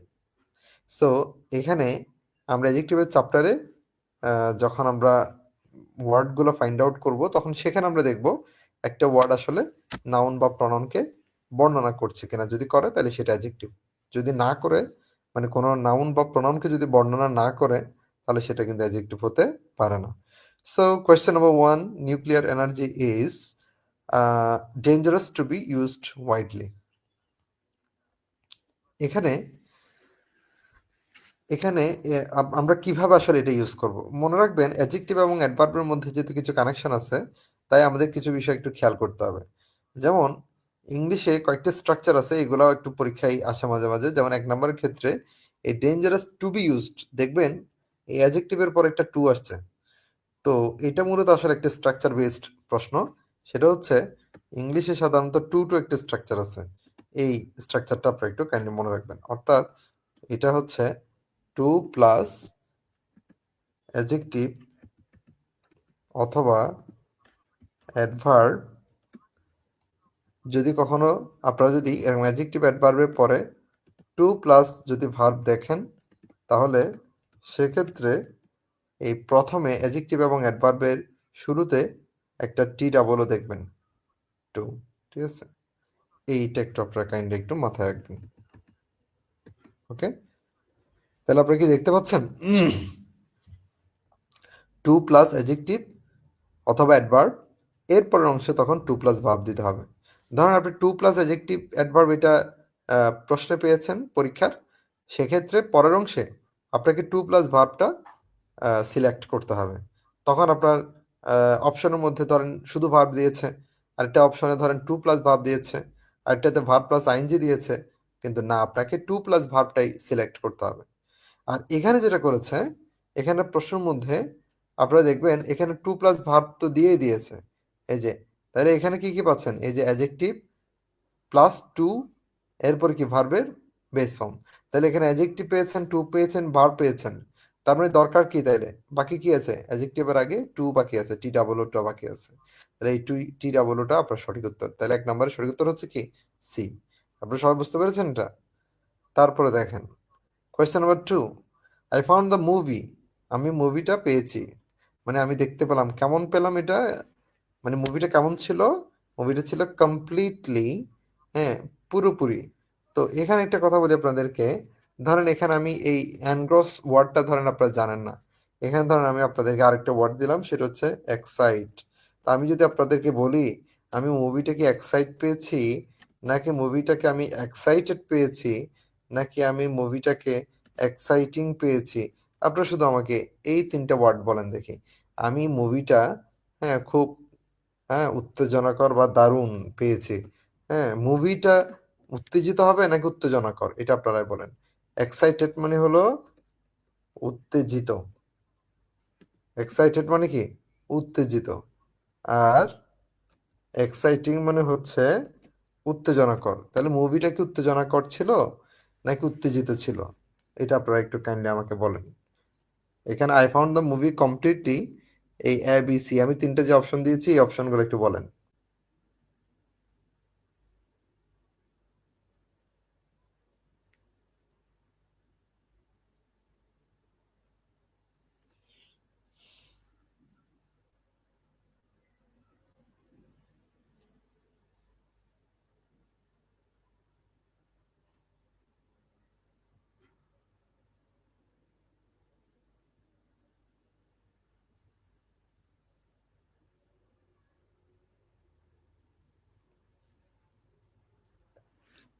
আচ্ছা, তাহলে আপনাদের অনেকেই উত্তর দিয়েছেন। যেমন ২ নম্বরে আপনারা ডি উত্তর দিয়েছেন সরাসরি। তারপরে আবু সালেহ 2 বি উত্তর দিয়েছেন শুধু এনগ্রস। তারপরে সামিন উত্তর দিয়েছেন 2D। ওকে, তাহলে আমি এবার আপনাদেরকে এটা বুঝাই বলি। মুভিটা মুভি কি আসলে নিজে নিজে উত্তেজিত হতে পারে? পারে না। তাহলে এখানে আমাদের বুঝে নিতে হবে মুভিটা আসলে উত্তেজনাকর ছিল। ঠিক আছে, মানে দারুণ ছিল। তো দারুণ বা উত্তেজনাকর বা হ্যাঁ আমরা যেটা বলি মানে অসাধারণ, এই অর্থে এক্সাইটিং শব্দটা সাধারণত ইউজ করা হয়। সো এখানে সঠিক উত্তর হবে exciting. I found the movie exciting. কিন্তু মুভিটা দেখে যখন দর্শক যখন উত্তেজিত হয়ে পড়ে, দর্শক যখন তারা খুব আহ, আগ্রহী হয়ে পড়ে, শিহরিত হয়ে পড়ে, তখন আমরা দর্শকদেরকে বলতে পারি এক্সাইটেড। বুঝতে পেরেছেন? তাহলে এখানেও সেম কেস। এনগ্রস মানে হচ্ছে মুগ্ধ করা, আকর্ষণ করা, নিবিষ্ট করা। তাহলে যে মুভিটা আমাকে আগ্রহ তৈরি করে দেয়, যে মুভিটা মুগ্ধতা তৈরি করে, যে মুভিটা আকর্ষণ করে, সেটাকে আমরা এনগ্রসিং বলবো। কেমন? That I found the movie completely engrossing. Okay, so exciting, and here it should be engrossing. You got the point? Okay, that is the right answer. So next move on to question number 3. In the sea, সমুদ্রে, flocks of flying fish, মাছের ঝাঁকের কথা বলতেছে, skimmed in terror from the approaching hull. এখানে আপনারা বলছে মডিফায়ারগুলো আপনি count করেন। So এখানে কয়টা মডিফায়ার আছে দেখি, আপনারা এটা কাউন্ট করে আমাকে উত্তরটা দেন। এটা আপনাদের জন্য একটা প্রশ্ন। তবে এটার চাইতে, এটা আপনাদের কারো কারোর জন্য একটু কঠিন প্রশ্ন হতে পারে, তবে এটার চেয়ে আপনাদের জন্য আমি এখন বলবো ইম্পর্টেন্ট প্রশ্ন হচ্ছে 4 এবং 5। আচ্ছা, আপনারা একটা কাজ করেন, আপনারা কোয়েশ্চেন নাম্বার 3টা যদি কেউ কঠিন মনে হয়, তাহলে আপনারা প্রয়োজনে 4 এবং 5 আপনারা একটু ভাবতে পারেন 4 এর সঠিক উত্তরটা কি হবে। 4টা কিন্তু সবারই জানা উচিত। Question number 4, it was a very situation. এটা ছিল খুব সিচুয়েশন, পরিস্থিতি। খুব কেমন পরিস্থিতি? এটা একটা খুব কেমন পরিস্থিতি এটা? এটা কি আপনারা বলতে পারেন এটা সঠিক উত্তর কি হতে পারে? Question number 4। এরপরে আহ, আরেকটি প্রশ্ন হচ্ছে এভরিওয়ান হ্যাজ দ্য রাইট, প্রত্যেকেরই অধিকার আছে টু অ্যাক্সেস। অ্যাক্সেস মানে হচ্ছে অধিকার বা প্রবেশাধিকার। টু পাবলিক সার্ভিস মানে সরকারি সেবার ক্ষেত্রে প্রত্যেকেরই কি অধিকার আছে? হ্যাঁ, তো সরকারি সেবার ক্ষেত্রে প্রত্যেকের কেমন অধিকার আছে এটা আপনারা সবাই জানেন।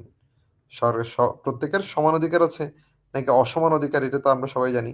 তার everyone has the right two unequal access নাকি ইকুয়াল অ্যাক্সেস। আবার ওইদিকে দিচ্ছে স্টপ, স্টপ কথাটা তো মিলে না।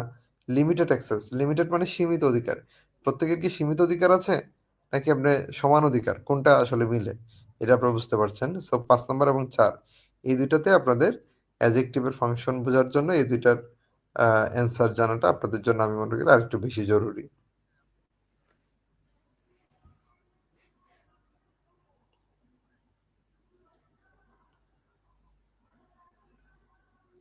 সো আমি আপনাদের উত্তরগুলো একটু দেখে নেই তাহলে। আপনারা 4 নম্বরের উত্তর দিয়েছেন নাজনীন 4B। ওকে, সামিন 4B, হাজরা আহমেদ ফোর, শুধু বি দিয়েছেন, কিসের বি আমি জানি না।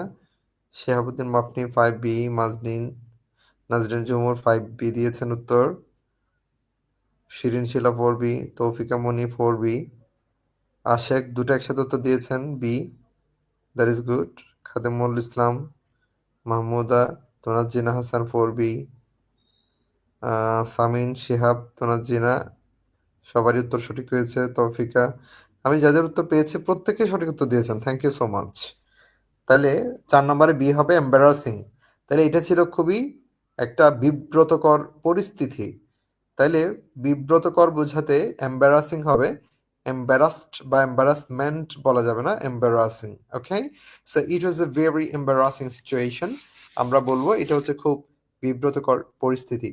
আবার কেউ যদি বলে, দেখি আপনারা আমার এই প্রশ্ন উত্তরটা দিতে পারেন কিনা, যদি বলে সেদিন আমি খুব বিব্রত হয়েছিলাম, ঠিক আছে, that day I was or I felt very embarrassing নাকি এম্বারাসড। যদি এম্বারাসিং হয় তাহলে আপনার উত্তরে এম্বারাসিং লিখবেন বা বি লিখবেন। আর যদি এম্বারাসড এটা যদি আপনি উত্তর দেন তাইলে আপনারা সি লিখবেন উত্তরে, এখানে কমেন্টের মধ্যে আপনারা সি লিখবেন অথবা এম্বারাসড ইডি দিবেন আর কি। তাহলে দেখি আবার আমি প্রশ্নটা করছি, আপনারা আমাকে উত্তর দেন। তাহলে সেদিন আমি খুব বিব্রত ছিলাম, সেখানে সঠিক উত্তর কি বলবেন? That day I was very embarrassing নাকি আই ওয়াজ ভেরি এম্বারাসড, কোনটা সঠিক উত্তর হবে? আমার এই প্রশ্নের উত্তরে কি আপনারা কি বি উত্তর বলবেন নাকি সি উত্তর বলবেন? এটা দেখে আপনারা সবাই বুঝতে পারেন কিনা আমি একটু জানতে চাচ্ছি, কমেন্টে আপনারা জানান। আই ওয়াজ ভেরি এম্বারাসিং নাকি আই ওয়াজ ভেরি এম্বারাসড, মানে এখানে বি হবে নাকি সি হবে? যদি এম্বারাসিং উত্তর দিতে চান তাহলে বি লিখবেন, যদি এম্বারাসড উত্তর দিতে চান তাহলে সি লিখবেন, কেমন? সো আমি একটু দেখি উত্তরটা দেখে আসি আপনাদের কি উত্তর এসছে। প্রথমে উত্তর দিয়েছেন শিহাবুদ্দিন মাপনি, thank you so much Shihab, আপনি প্রথমে উত্তর দেওয়ার চেষ্টা করেছেন। এরপরে নাজনীন ঝুমুর এম্বারাসড, তোনাজিনা, আবু সালে, আচ্ছা তোনাজিনা পর্যন্ত উত্তর সঠিক, আবু সালে আই এম সরি। আবু সালে আপনার উত্তরটা আপনি যদি স্ক্রিনে যেটা আছে কোয়েশ্চেন সেটার উত্তর দেন 5 নাম্বার, তাহলে আপনার উত্তরটা বি ঠিক আছে। তবে আমার প্রশ্ন উত্তর হিসেবে আমি এটা নিচ্ছি না আর কি, আপনি যেহেতু 5B বলেছেন। আর আশেক এবং সামিন বাকিরা মনে হয় আমার প্রশ্নের উত্তর দিয়েছেন, কিন্তু আমার প্রশ্নের উত্তরে প্রায় সবাই সি দিয়েছেন, শুধু এটা নাম কি এটা, উম, মাহাদিয়ার রহমান নাকি এটা, আই এম নট শিওর। আম, আপনি বি দিয়েছেন, আপনি কোন আমার প্রশ্ন উত্তরে যদি বি দেন তাহলে আই এম সরি, এটা সঠিক হয়নি। সঠিক উত্তর হচ্ছে সি, এম্বারাসড। তৌফিকা মনি, মাহমুদা এবং খাদেমুল, তারপরে শিরিন শিলা, খাদেমুল এন্ড আবু সালে। সো বাকি সবারই উত্তরটা সঠিক হয়েছে, thank you. So it should be embarrassed, ইরি। এরপরে আমি যে ইকুয়াল অ্যাক্সেসের কথা বলেছিলাম, সো 5B হবে, দ্যাটস গুড আনসার। এখন আমরা চলে যাচ্ছি অ্যাডভার্ব। অ্যাডভার্বের সংজ্ঞাটা একটু বলে নেই। অ্যাডভার্ব হচ্ছে যে ওয়ার্ড কোনো ভার্ব অথবা অ্যাডজেক্টিভকে মডিফাই করবে। আবার অনেক সময় একটা অ্যাডভার্ব আরেকটা অ্যাডভার্বকে মডিফাই করতে পারে। তবে সবচেয়ে একেবারে কমন যে সিচুয়েশন আপনি দেখবেন সেটা হচ্ছে একটা অ্যাডভার্ব সাধারণত ভার্বকে মডিফাই করে, ভার্বকে অথবা অ্যাডজেক্টিভকে মডিফাই করে বেশিরভাগ সময়। এইগুলো আপনারা একটু বেশি দেখবেন। তো আমরা প্রথম সেন্টেন্সটাতে একটু যাই, সেখানে কি আছে? We didn't win the match. এখানে বলতেছে যে আমরা ম্যাচটা জিতি নাই, কেমন, আমরা জয়লাভ করি নাই ম্যাচটা। এরপর বলতেছে we were happy with our teams performance, আমরা আমাদের টিমের পারফরমেন্স নিয়ে আমরা খুশি ছিলাম, কেমন?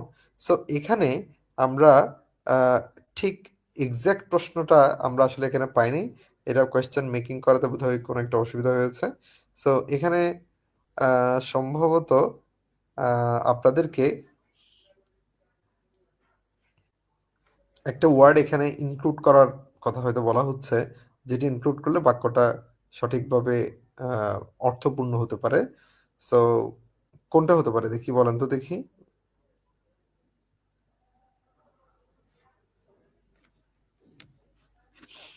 এখানে এই যে অল দো শব্দটা এখানে হতে পারে, কেমন? অল দো অথবা দো দুইটাই হতে পারে, তবে ফর্মাল সেন্টেন্সে অল দো হতে পারে। এটা এটা আমি একটু বোঝাই বলি আপনাদেরকে। All though we didn't win the match, যদি আমরা ম্যাচটা জয়লাভ করতে পারি নাই, we were happy with our teams performance, আমরা আমাদের টিমের পারফরমেন্সে কি খুশি। এরপরে এখানে আমরা তাহলে 1 নম্বরে যদি এ আনসার দেই তাহলে তো হয়ে গেল। তারপরে question number 2, which of the following sentence has an adverb in it, নিচের সেন্টেন্সগুলোর মধ্যে অ্যাডভার্ব আছে এরকম একটা সেন্টেন্স আপনারা খুঁজে বের করেন। দেখি 2 নম্বর আপনারা একটু উত্তর দেন তো। I was happy to see their cheerfulness, এখানে কোনো অ্যাডভার্ব আছে কিনা? I could hear a cacophony of loud voices, এখানে কোনো অ্যাডভার্ব আছে কিনা? তারপর হি স্টেড আনইউজুয়ালি লং, এখানে কোনো অ্যাডভার্ব আছে কিনা? This was the only son of Ulysses, এখানে কোনো অ্যাডভার্ব আছে কিনা দেখি বের করেন তো।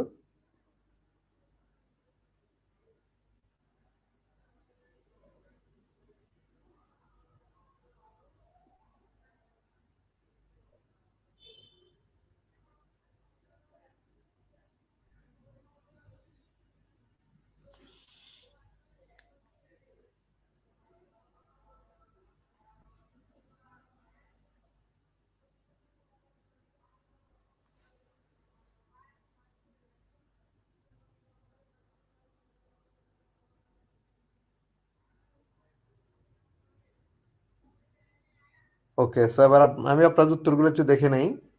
আপনারা আহ, আচ্ছা আপনারা এখনো পর্যন্ত কি অবশ্য উত্তর দেননি। তাহলে আমি একটু অ্যাডভার্বটা আপনাদেরকে আরেকটু বলি। মূলত অ্যাডভার্ব হচ্ছে আপনি ভার্ব অথবা অ্যাডজেক্টিভকে মডিফাই করবেন। যেমন ধরেন এই মডিফাই কথাটা কি একটু শোনেন। যে, আমি একটা সেন্টেন্স আপনাদেরকে দেখাচ্ছি। ফর এক্সাম্পল আমি যদি বলি হি স্পোক, মানে সে কথা বলেছিল কার সাথে? ধরেন আমার সাথে। হি স্পোক টু মি, সে আমার সাথে কথা বলেছিল। এখন যদি আমি বলি সে কিভাবে আমার সাথে কথা বলেছিল? তো আমি উত্তরে বললাম ধরেন পোলাইটলি। কেমন? আমি বললাম হি স্পোক টু মি পোলাইটলি। এই পোলাইটলি এই ওয়ার্ডটা হচ্ছে মূলত একটা অ্যাডভার্ব। তাহলে অ্যাডভার্ব জিনিসটা কি? অ্যাডভার্ব জিনিসটা হচ্ছে কোন একটা ভার্বকে আপনি প্রশ্ন করতে পারেন কখন, কোথায়, কিভাবে। উত্তরে আপনি যেটা পাবেন সেটা হচ্ছে কি? অ্যাডভার্ব। অথবা ধরেন হি স্পোক টু মি পোলাইটলি না বলে ধরেন আরেকটা ওয়ার্ড বলতে পারে একই সেন্টেন্সে। চাইলে সে বলতে পারে he spoke to me loudly. সে আমার সাথে সজোরে বা উঁচু আওয়াজে কথা বলেছে। তাহলে এই লাউডলি শব্দটা এটাও হচ্ছে একটা অ্যাডভার্ব। আবার অনেক সময় দেখা যাবে এভাবে সে কিভাবে কথা বলেছে এভাবে আপনি উত্তরে যাই বলেন সেগুলো হচ্ছে কি একটা অ্যাডভার্ব। কেমন? কিন্তু এমনও তো হতে পারে যে আপনি আহ, কখন কথা বলেছে, হ্যাঁ, এই প্রশ্নটাও আপনি করতে পারেন। তখন উত্তরে যদি যদি বলি ইয়েস্টারডে, হ্যাঁ, সে আমার সাথে কখন কথা বলেছিল? ইয়েস্টারডে, গতকালকে। এই কখন প্রশ্ন উত্তরে যেটা পাচ্ছেন এটা হচ্ছে একটা অ্যাডভার্ব। তাহলে আমরা এখান থেকে কি বুঝবো? যদি কোনো ভার্বকে কখন, কোথায়, কিভাবে এই প্রশ্নগুলো করে যদি আপনি উত্তর পান সেই উত্তরটা হচ্ছে একটা অ্যাডভার্ব। সো পোলাইটলি একটা অ্যাডভার্ব, লাউডলি একটা অ্যাডভার্ব, ইয়েস্টারডে এটা হচ্ছে একটা অ্যাডভার্ব। সো এইভাবে আপনি যে ওয়ার্ডগুলো ইউজ করবেন প্রতিটাই হচ্ছে এক একটি adverb. So he spoke to me, এরপরে politely loudly yesterday, এগুলো সবগুলোই হচ্ছে এক একটা অ্যাডভার্ব। এভাবে আপনারা অনেক সময় একটা অ্যাডজেক্টিভকে মডিফাই করার জন্য আপনারা অ্যাডভার্ব পেতে পারেন।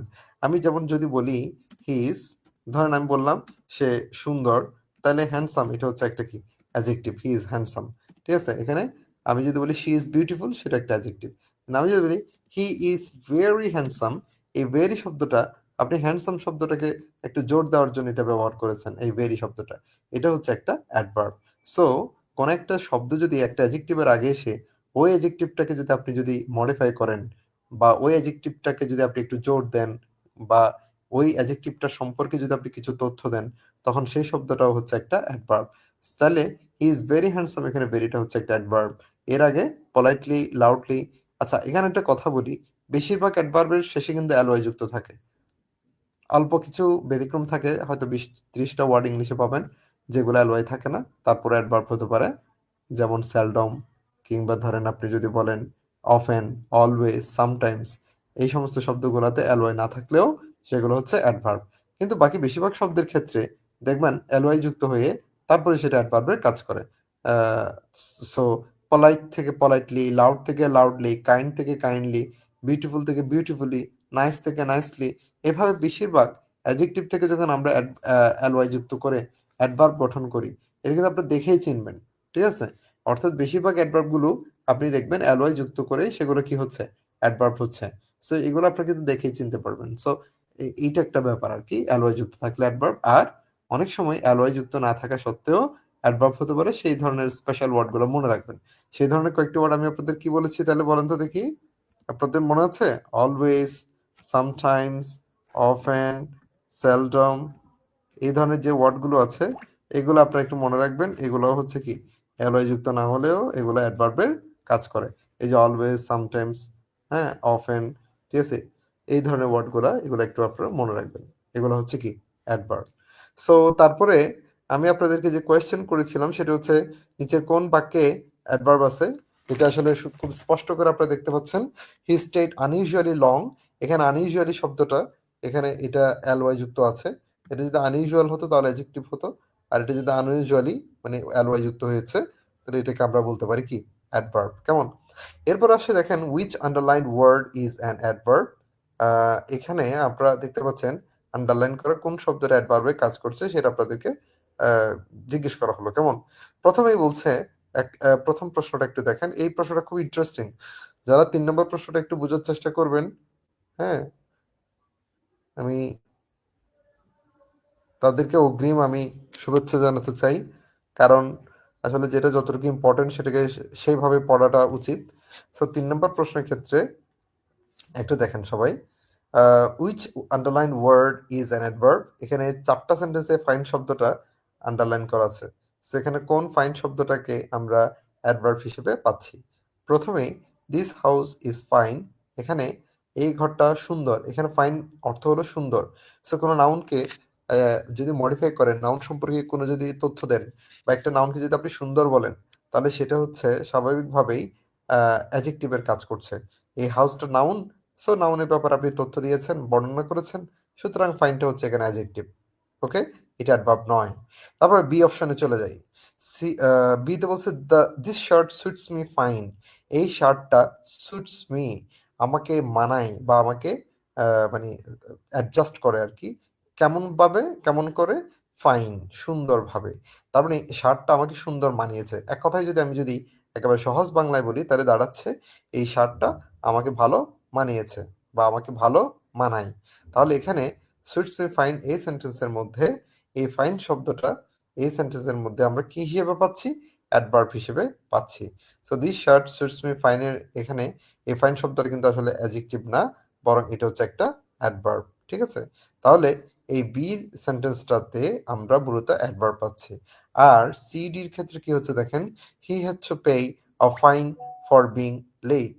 এই সেন্টেন্সটার মধ্যে আপনারা দেখতে পাচ্ছেন হি হ্যাড টু পে, এই জায়গাতে কি এসছে? মানে তাকে পে করতে হয়েছিল।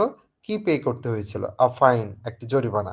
এখানে একটা আর্টিকেল এসছে। আর্টিকেল বা ডিটারমিনার পরে যদি এরকম কোনো ওয়ার্ড থাকে একটা মাত্র, তখন সেটা নাউনের কাজ করে। সো একটা আর্টিকেলের মাধ্যমে আমরা অ্যাডভার্ব প্রকাশ করতে পারি না। ঠিক আছে? তাইলে আর্টিকেল প্লাস একটা ওয়ার্ড যদি আমরা এরকম আলাদা করে পাই, তাহলে সেটা হচ্ছে কি নাউনের কাজ করতে পারে, বরং অ্যাডভার্বের কাজ করার সুযোগ নেই। আর ফর বিং যেহেতু এর পরের প্রিপোজিশন দিয়ে আলাদা আরেকটা অংশ শুরু হয়েছে। তারপরেরটাতে ওয়াজ ফাইন্ড, এখানে ফাইন করা, জরিমানা করা, এটা ভার্ব হিসেবে ব্যবহার করা হয়েছে। The company was find. So এখানেও এটা অ্যাডভার্ব হওয়ার সুযোগ নেই। তাহলে 3 নম্বরের সঠিক উত্তর হচ্ছে একমাত্র বি। ঠিক আছে? তাহলে 3 এর সঠিক উত্তর কি? বি। নেক্সট হচ্ছে কোয়েশ্চেন নাম্বার 4। সেখানে আমরা দেখতে পাচ্ছি when a meteorite, আচ্ছা, আমার মনে হয় অ্যাডভার্ব নিয়ে বেশি আলোচনা হয়তো হয়ে যাচ্ছে। সো আমার মনে হয় আমরা এখানে চাইলে এটা পজ দিতে পারি। আমাদের ভার্বের আলোচনাটাতে একটু তাহলে ফিরে যাই। ভার্বের আলোচনাটা হচ্ছে ইংরেজি গ্রামারের অন্যতম একটা ব্যাপক বড় টপিকগুলোর মধ্যে একটি। আমরা আর অল্প কিছুক্ষণের মধ্যে ক্লাস শেষ করব। আপনারা যারা ক্লাস কখন শেষ হবে সেটা জানতে চেয়েছেন। মূলত আমাদের আসলে খুব বেশিক্ষণ লাগবে না। হয়তো ৫-৭ মিনিট বা ১০ মিনিট এর মধ্যে আমি শেষ করে দিব। সো আপনারা আরেকটু কাইন্ডলি মনোযোগটা দেওয়ার চেষ্টা করেন আরকি। সো টার্গেট 6, এখানে ভার্বে কয়েক ধরনের প্রশ্ন আসতে পারে। একটা হচ্ছে আপনি ভার্বটা চিনেন কিনা? নিচের কোন শব্দটি ভার্ব হিসেবে ব্যবহার করা হচ্ছে এরকম। আবার অনেক সময় হচ্ছে একটা নাউন থেকে সেটা ভার্ব ফর্ম কি সেটা আপনাকে বের করা প্রশ্ন দিতে পারে। আবার অনেক সময় রাইট ফর্ম ভার্বস তো আছেই। আপনারা জানেন রাইট ফর্ম ভার্বস এর তো অনেকগুলো নিয়ম আছে। যেখানে টেন্স অনুযায়ী ভার্বকে সঠিকভাবে বসাতে হয় অথবা বিভিন্ন সিচুয়েশন অনুযায়ী ভার্বটাকে সঠিকভাবে ইউজ করতে হয়। সো এখানে প্রথম প্রশ্নটা হচ্ছে the word category of foment. So foment শব্দটার ওয়ার্ড ক্যাটেগরি আপনাদের থেকে জানতে চেয়েছে। তো এখানে আপনাদেরকে একটি ছোট তথ্য দেই। সেটা হচ্ছে আপনারা মেন্ট শব্দ দেখলে অনেকে হয়তো একটু আগেই আপনারা পড়ছিলেন। সো মানে মেন্ট শব্দটা সাধারণত কোনো নাউন করার ক্ষেত্রে আমরা ব্যবহার করি। তো সেই দিক থেকে চিন্তা করলে ফোমেন্ট শব্দটাতে যেহেতু একটা মেন্ট আছে, তাইলে এটা কোনো নাউন হচ্ছে কিনা? এটা অনেকের প্রশ্ন থাকতে পারে। তো ইংলিশে এরকম কয়েকটা শব্দ আছে যেগুলোর শেষে মেন্ট থাকা সত্ত্বেও সেগুলো আসলে নাউন না, সেগুলো ভার্ব। কেন ভার্ব আসলে? এটার কারণ হচ্ছে একটাই, কারণ ওয়ার্ডগুলো অরিজিনালি ভার্ব হিসেবে ইংলিশ ল্যাঙ্গুয়েজের মধ্যে ব্যবহার করা হচ্ছে। বা যে ওয়ার্ডটা ইংলিশে অরিজিনালি ভার্ব হিসেবে ব্যবহৃত হয়ে আসছে যুগ ধরে, শত বছর ধরে। সো এইটা আসলে হঠাৎ করে আসলে সৃষ্টি হওয়া কোনো ওয়ার্ড না। সো এটা এরকম এভাবেই ব্যবহার করা হচ্ছে। ইংলিশে এরকম দেখবেন অগমেন্ট। ইংলিশে এরকম আরেকটা ওয়ার্ড আছে, আমি আপনাদের সুবিধার্থে লিখে দিচ্ছি। এই যে অগমেন্ট, বৃদ্ধি, অগমেন্ট, ঠিক আছে? বৃদ্ধি করা বা বৃদ্ধি পাওয়া। এই অগমেন্ট শব্দটা এটা হচ্ছে এরকম একটা শব্দ। তারপর যেমন এই যে ফোমেন্ট, কোনো কিছু প্ররোচিত করা, কেমন? তাহলে এটাও হচ্ছে কি একটা ভার্ব। তাহলে আশা করি এটা আপনারা মনে রাখবেন।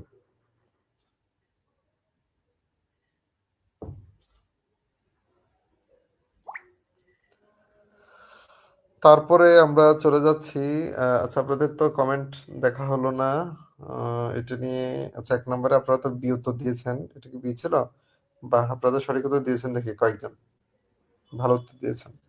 ২ number by working hard you can prosper কঠোর পরিশ্রমের মাধ্যমে তুমি জীবন উন্নতি লাভ করতে পারো। এখানে ওয়ার্কিং এটা কোন ধরনের ওয়ার্ড? দেখি আপনারা কি এর উত্তর দিয়েছেন?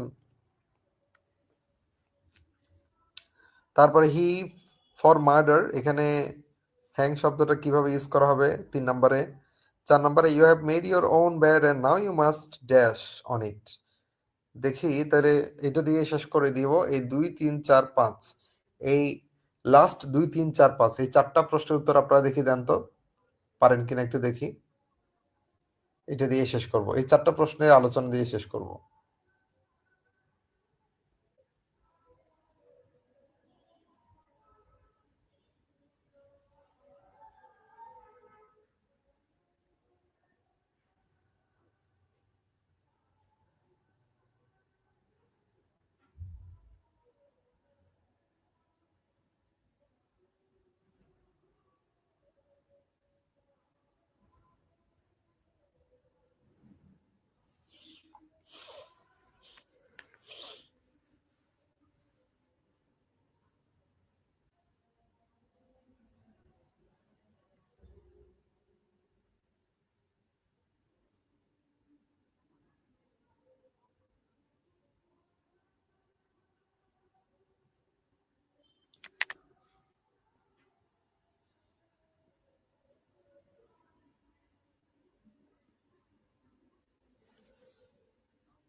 আচ্ছা আপনারা অনেকেই উত্তর দিচ্ছেন। সো আমি আপনাদের উত্তরগুলো এখন নিচ্ছি এবং প্রয়োজনীয় ব্যাখ্যাটা আমি দিয়ে দিচ্ছি। প্রথম প্রশ্ন হচ্ছে, "By working hard you can prosper." Here working is a participle or verbal noun or gerund or infinitive. So এখানে সঠিক উত্তরটা আসলে কি? তো এখানে একটা সঠিক উত্তরের ব্যাপারে তথ্য দেই আগে। আমি আপনাদেরকে একটু আগে বলেছিলাম ভার্ব আইএনজি থাকলে সেটাকে আমরা ভার্বাল নাউন বলতে পারি। তবে ভার্বাল নাউনের ১ম এবং প্রধান যে বৈশিষ্ট্য সেটা কিন্তু শুধুই ভার্ব আইএনজি না। আমি বলেছিলাম যদি the plus verb ING plus of মানে আর্টিকেল দি এবং অফের মাঝখানে যদি ভার্বের আইএনজি থাকে তবে আমরা সেটাকে ভার্বাল নাউন বলবো। সো আপনারা এখানে দেখতে পাচ্ছেন যে ভার্ব আইএনজিটা আছে ওয়ার্কিং এটা কিন্তু দি এবং অফের মাঝখানে নাই। সো এটাকে আমরা ভার্বাল নাউন বলতে পারি না। তাহলে এটার ১ নাম্বার পরিচয় হলো এটা একটা জেরান্ড। কারণ ভার্ব আইএনজি যদি নাউনে কাজ করে তাহলে সেটা জেরান্ড। সো এখানে বাই প্রিপোজিশনের পরে ভার্ব আইএনজি থাকলে আমরা সাধারণত সেটাকে জেরান্ডে বলি। সো এটা জেরান্ড অপশনটা যেহেতু আছেই সো এটাই হচ্ছে সঠিক উত্তর। যদি এখানে জেরান্ড অপশনটা না থাকতো তাইলে আপনাদের জন্য ওই ভার্বাল নাউন দেওয়াটা সুযোগ থাকতো। বুঝতে পেরেছেন? সো শুধু ভার্ব আইএনজি হলে সেটাকে নরমালি আমরা জেরান্ডে বলবো। আর যদি সেটি দি প্লাস অফ এর মাঝখানে হয় তাহলে সেটাকে আমরা ভার্বাল নাউন বলবো। That is clear okay? He for murder মানে মার্ডারের জন্য কোন একটা হত্যার দায়ে বা খুনের দায়ে তাকে ফাঁসিতে ঝোলানো হলো বা মৃত্যুদণ্ড দেওয়া হলো। এই যে সেন্টেন্সটা মনে রাখবেন ফাঁসিতে ঝোলানো বা দণ্ডে দণ্ডিত করা এই অর্থে হ্যাং শব্দটা যদি আসে তখন এই হ্যাংটা পাস্ট ফর্ম পাস্ট পার্টিসিপল ফর্মে ইডি যুক্ত হয় মানে হ্যাংড। তাহলে আর এটা যেহেতু প্যাসিভ ফর্ম মানে তাকে মৃত্যুদণ্ডে দণ্ডিত করা হলো বা তাকে ফাঁসিতে ঝুলানো হলো তাহলে সেক্ষেত্রে এটা প্যাসিভ ভয়েস হবে হি ওয়াজ হ্যাংড। আর যে ওয়ার্ডটা আপনারা দেখছেন হাং, হাং শব্দটা হচ্ছে মূলত কোনো কিছু ঝোলানো। এমনি সাধারণ কিছু যেমন ধরেন সে একটা ছবি ঝুলিয়ে রাখলো, সে একটা কলম ঝুলিয়ে রাখলো। তাহলে এমনিতে সাধারণ যেকোনো কিছু ঝুলিয়ে রাখা তখন সেটা হচ্ছে হাং। তখন হ্যাং এর পাস্ট ফর্ম হয় হচ্ছে আ আ হাং এবং পাস্ট পার্টিসিপল ফর্মেও সেভাবেই আমরা আমাদেরকে ইউজ করতে হবে অর্থাৎ আমরা ইড ইউজ করব না। কিন্তু যখন ফাঁসিতে ঝোলানো বুঝাবে তখন হ্যাং শব্দটির পাস্ট ফর্ম পাস্ট পার্টিসিপলে আমরা তখন ইডি ব্যবহার করব। ঠিক আছে? এজন্য এটা হবে হি ওয়াজ হাংড। সরি হি ওয়াজ হ্যাংড অর্থাৎ ইডি যুক্ত। হি ওয়াজ হ্যাংড টাই সঠিক উত্তর সি। তাহলে ২ নম্বরের সঠিক উত্তর হচ্ছে তাহলে কি বলেন তো? সি। আর ৩ নম্বরের সঠিক উত্তর হচ্ছে তাও সি। তাহলে আপনারা যারা উত্তর দিয়েছেন আপনাদের উত্তরগুলো আমি একটু দেখি। আবু সালে 2 সি দিয়েছেন উত্তর। Thank you.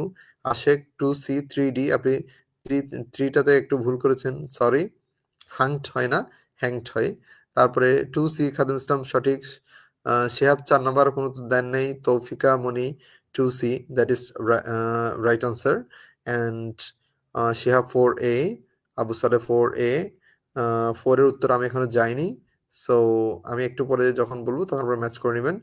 Mahmuda 2C, that is correct. আশেক 4A, এখন আপনারা অনেকে 4 এ চলে গেছেন, that is very good. 3C যারা দিয়েছেন তারা সঠিক উত্তর। 4 নাম্বারটা একটু বলি। You have made your own bed, তুমি তোমার নিজের বিছানা নিজেই কি করেছো। অ্যান্ড নাও ইউ মাস্ট, আচ্ছা প্রথমে বলতেছে তুমি তোমার বিছানাটা তৈরি করে ফেলেছো, মানে তুমি শোয়ার জন্য তোমার বিছানাটা যেহেতু তৈরি করে ফেলেছো, তাহলে তুমি এখন কি অবশ্যই শুতে পারো, বা তুমি অবশ্যই এখন শুবে। তাহলে তার মানে কোথায় শুবে? On it. এখানে বলছে নাও ইউ মাস্ট, এরপর অন ইট। তাহলে তুমি on it means on bed, right? So তুমি তোমার বেডে শুবে, কেমন? সো ইউ মাস্ট লাই, লে, লেইন আমরা কি দিতে পারি? সো আপনারা জানেন বোঝাতে ইংলিশে ভার্ব হিসেবে লাই ব্যবহার করা হয়। লে মানে হচ্ছে কোনো কিছু রাখা, কোনো কিছু কোথাও রাখা বুঝালে তখন হচ্ছে লে। যেমন আই লে my bag on the table, আমি টেবিলে আমার ব্যাগটা রাখি বা রাখলাম বললে লেট। আমি যদি বলি আমি আমার বইপত্রগুলো টেবিলে রাখলাম, I laid my books on my table, এখানে আই লেড। তাহলে লে থেকে laid, past form and past participle ফর্মে লেড। আর আপনি যখন বুঝাচ্ছেন যে তুমি তোমার ব্যাট তৈরি করে ফেলেছো, তোমার ব্যাট প্রস্তুত, এখন তুমি কি শুবে, তাহলে সময় বোঝাতে সেখানে লে ব্যবহার করার সুযোগ নেই। যেহেতু লে ব্যবহার করার সুযোগ নেই, তাহলে লে এবং লেট কোনোটাই সঠিক নয়। উত্তর তাহলে দাঁড়াচ্ছে লাই। তাহলে মাস্টের পর আপনি জানেন ভার্বের বেস ফর্ম হয়, সুতরাং এখানে লাই ব্যবহার করতে হবে সময় বোঝাতে। সি অপশন, লাই এর পাস্ট ফর্ম যেটা লেইন, সেটাও এখানে ইউজ করার সুযোগ নেই, পাস্ট পার্টিসিপল ফর্ম লাই এর। সো লাই এর পাস্ট পার্টিসিপল ফর্ম হিসেবে লে এবং পাস্ট ফর্ম হিসেবে লে, পাস্ট পার্টিসিপল হিসেবে লেইন, এগুলোর কোনোটা এখানে ইউজ করা যাবে না, কারণ শুধু মাস্ট কুড অথবা শ্যাল শুড কুল অথবা ক্যান কুড এই ধরনের শুধু একটা যদি সিঙ্গেল মডেল ভার্ব আসে, এই মডেলস গুলোর পরে ভার্বের বেস ফর্ম দিতে হয়, তাই এখানে সঠিক উত্তর হবে লাই। তাহলে সঠিক উত্তর now you must lie on it, that is the right answer for you. Okay, number question 4 B, lie, এটাই হলো সঠিক উত্তর। যারা আপনারা এটা ভুল দিয়েছেন তারা একটু কাইন্ডলি কারেকশন করে নেবেন। Question number 5, the book that you see, যে বইটি আপনারা দেখছেন, অন দ্য টেবল, টেবিলের উপরে। তাহলে টেবিলের উপরে বই কি পড়ে আছে, এটাই তো বোঝাচ্ছে, তাই না? The book that you see, যে বইটি আপনারা দেখছেন, কি অবস্থায় দেখছেন? হ্যাঁ, অন দ্য টেবল, টেবিলে পড়ে আছে। সো কোনো কিছু কোথাও পড়ে আছে বোঝাতে সেটা মানে শুয়ে থাকার অর্থে, অর্থাৎ লাই এর অর্থ আমরা ইউজ করব। তার মানে আপনারা জানেন সি এর পরে কোন একটা ভার্ব আসলে সেটা আইএনজি হয়, তাহলে এখানে লাই এর সাথে আইএনজি হলে সেটা হবে লাইং। আর এই লাইং এখানে দুই ভাবে দেওয়া হয়েছে, বি তে এল শুধু ওয়াই, আর সি তে লেইং এল এ ওয়াই। তারপরে জানেন এটা কিন্তু লে এর সাথে আইএনজি যোগ হবে না, লাই এর সাথে যেহেতু আইএনজি যোগ হবে, তাহলে বি অপশনটাই সঠিক। অর্থাৎ যেটা শয়ন করা বা শুয়ে থাকা বা পড়ে থাকা, সেই অর্থে লাই এর সাথে যদি আইএনজি যুক্ত হয়, তাহলে এটা হবে এল শুধু ওয়াই আইএনজি হবে, এল এ ওয়াই হবে না। তাহলে এখানে এই জন্য 5 নম্বরের সঠিক উত্তর দাঁড়াচ্ছে লাইং বি, অর্থাৎ 5B সঠিক উত্তর। The book that you see lying on the table belongs to me, যে বইটা টেবিলের উপর পড়ে আছে সেটা আমার, মানে সেটা আমার মালিকানায় আছে, দ্যাট মিনস সেটি আমার। So that's all for you today. আমি আজকে বোধহয় 10 টার্গেট 7 এটা এটা বোধহয় আমরা স্টার্ট করতে আজকে আর পারবো না। সো আজকে আপনাদের সাথে এই ক্লাসে অনেকে অনেক ভালো রেসপন্স করেছেন। তৌফিকা মনি, মাহমুদা, দেন হচ্ছে শিহাব, মাহমুদা, আশেক, আবু সালেহ, তারপরে হচ্ছে খাদেমুল ইসলাম, তারপরে নাজনীন ঝুমুর। আপনাদের এই সমস্ত যারা আপনারা কমেন্ট করেছেন এই নামগুলো, এগুলো আমি খুব বারবার আপনাদের উত্তর পেয়েছি। Hazra, and then Samin, you have answered very brilliantly. I hope you continue your efforts. তোমরা আরো চেষ্টা করে যাবে, মানে এই পরীক্ষা পর্যন্ত একেবারে প্রতিটা দিন প্রতিটা ঘন্টা আপনারা যদি কাজে লাগাতে পারেন, তাইলে অন্তত পক্ষে এই শেষ সময়ে এসে একটুখানি অল্প অল্প কারো অবহেলার জন্য যেন তার সম্ভাবনাটা যেন নষ্ট না হয় আর কি। তো সবার জন্য শুভকামনা। আমি আর সময় নেব না, সবাই ভালো থাকবেন। আসসালামু আলাইকুম, আমার জন্য দোয়া করবেন সবাই। হ্যাঁ, আল্লাহ হাফেজ।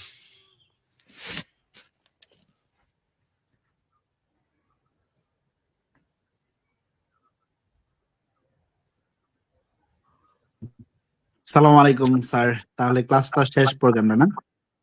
হ্যাঁ সিফাত, আজকের মতো শেষ করে দিলাম, বাকিটা অন্য আর ইয়ে তাহলে করবেন। স্যার আগামীকাল আবার ইনশাল্লাহ তাহলে আবার ক্লাস হবে। ওকে, ওকে, ইনশাল্লাহ। ইনশাআল্লাহ। তাহলে তোমাদের সাথে আগামীকাল স্যার আবারও দেখা হবে। আমরা সময়টা সবকিছু পেজের মধ্যে আপলোড করে দিব, তোমরা অবশ্যই অবশ্যই বন্ধুদেরকে জানিয়ে দিবা। স্যার থ্যাংক ইউ আসলে আমাদেরকে এতক্ষণ সময় দেওয়ার জন্য। অ্যাডমিশন ক্যান্ডিডেটদের জন্য আসলে এটা একটা আশীর্বাদ স্বরূপ আমার মনে হয়। ইনশাল্লাহ তারা এই ক্লাসটা করে আশা করি উপকৃত হয়েছে, ইনশাল্লাহ সামনে উপকৃত হবে। তো সবাইকে অসংখ্য ধন্যবাদ। তোমরা আগামীকালের ক্লাসের প্রিপারেশন নিয়ে আজকে যা পড়াইছে সেটা অবশ্যই তোমাদেরকে আমরা পেজের মাধ্যমে আপলোড করে দেবো ইনশাল্লাহ। তো সবাই ভালো থাকো, সুস্থ থাকো। আজ এই পর্যন্তই। আসসালামু আলাইকুম ওয়া রাহমাতুল্লাহি ওয়া বারাকাতুহু।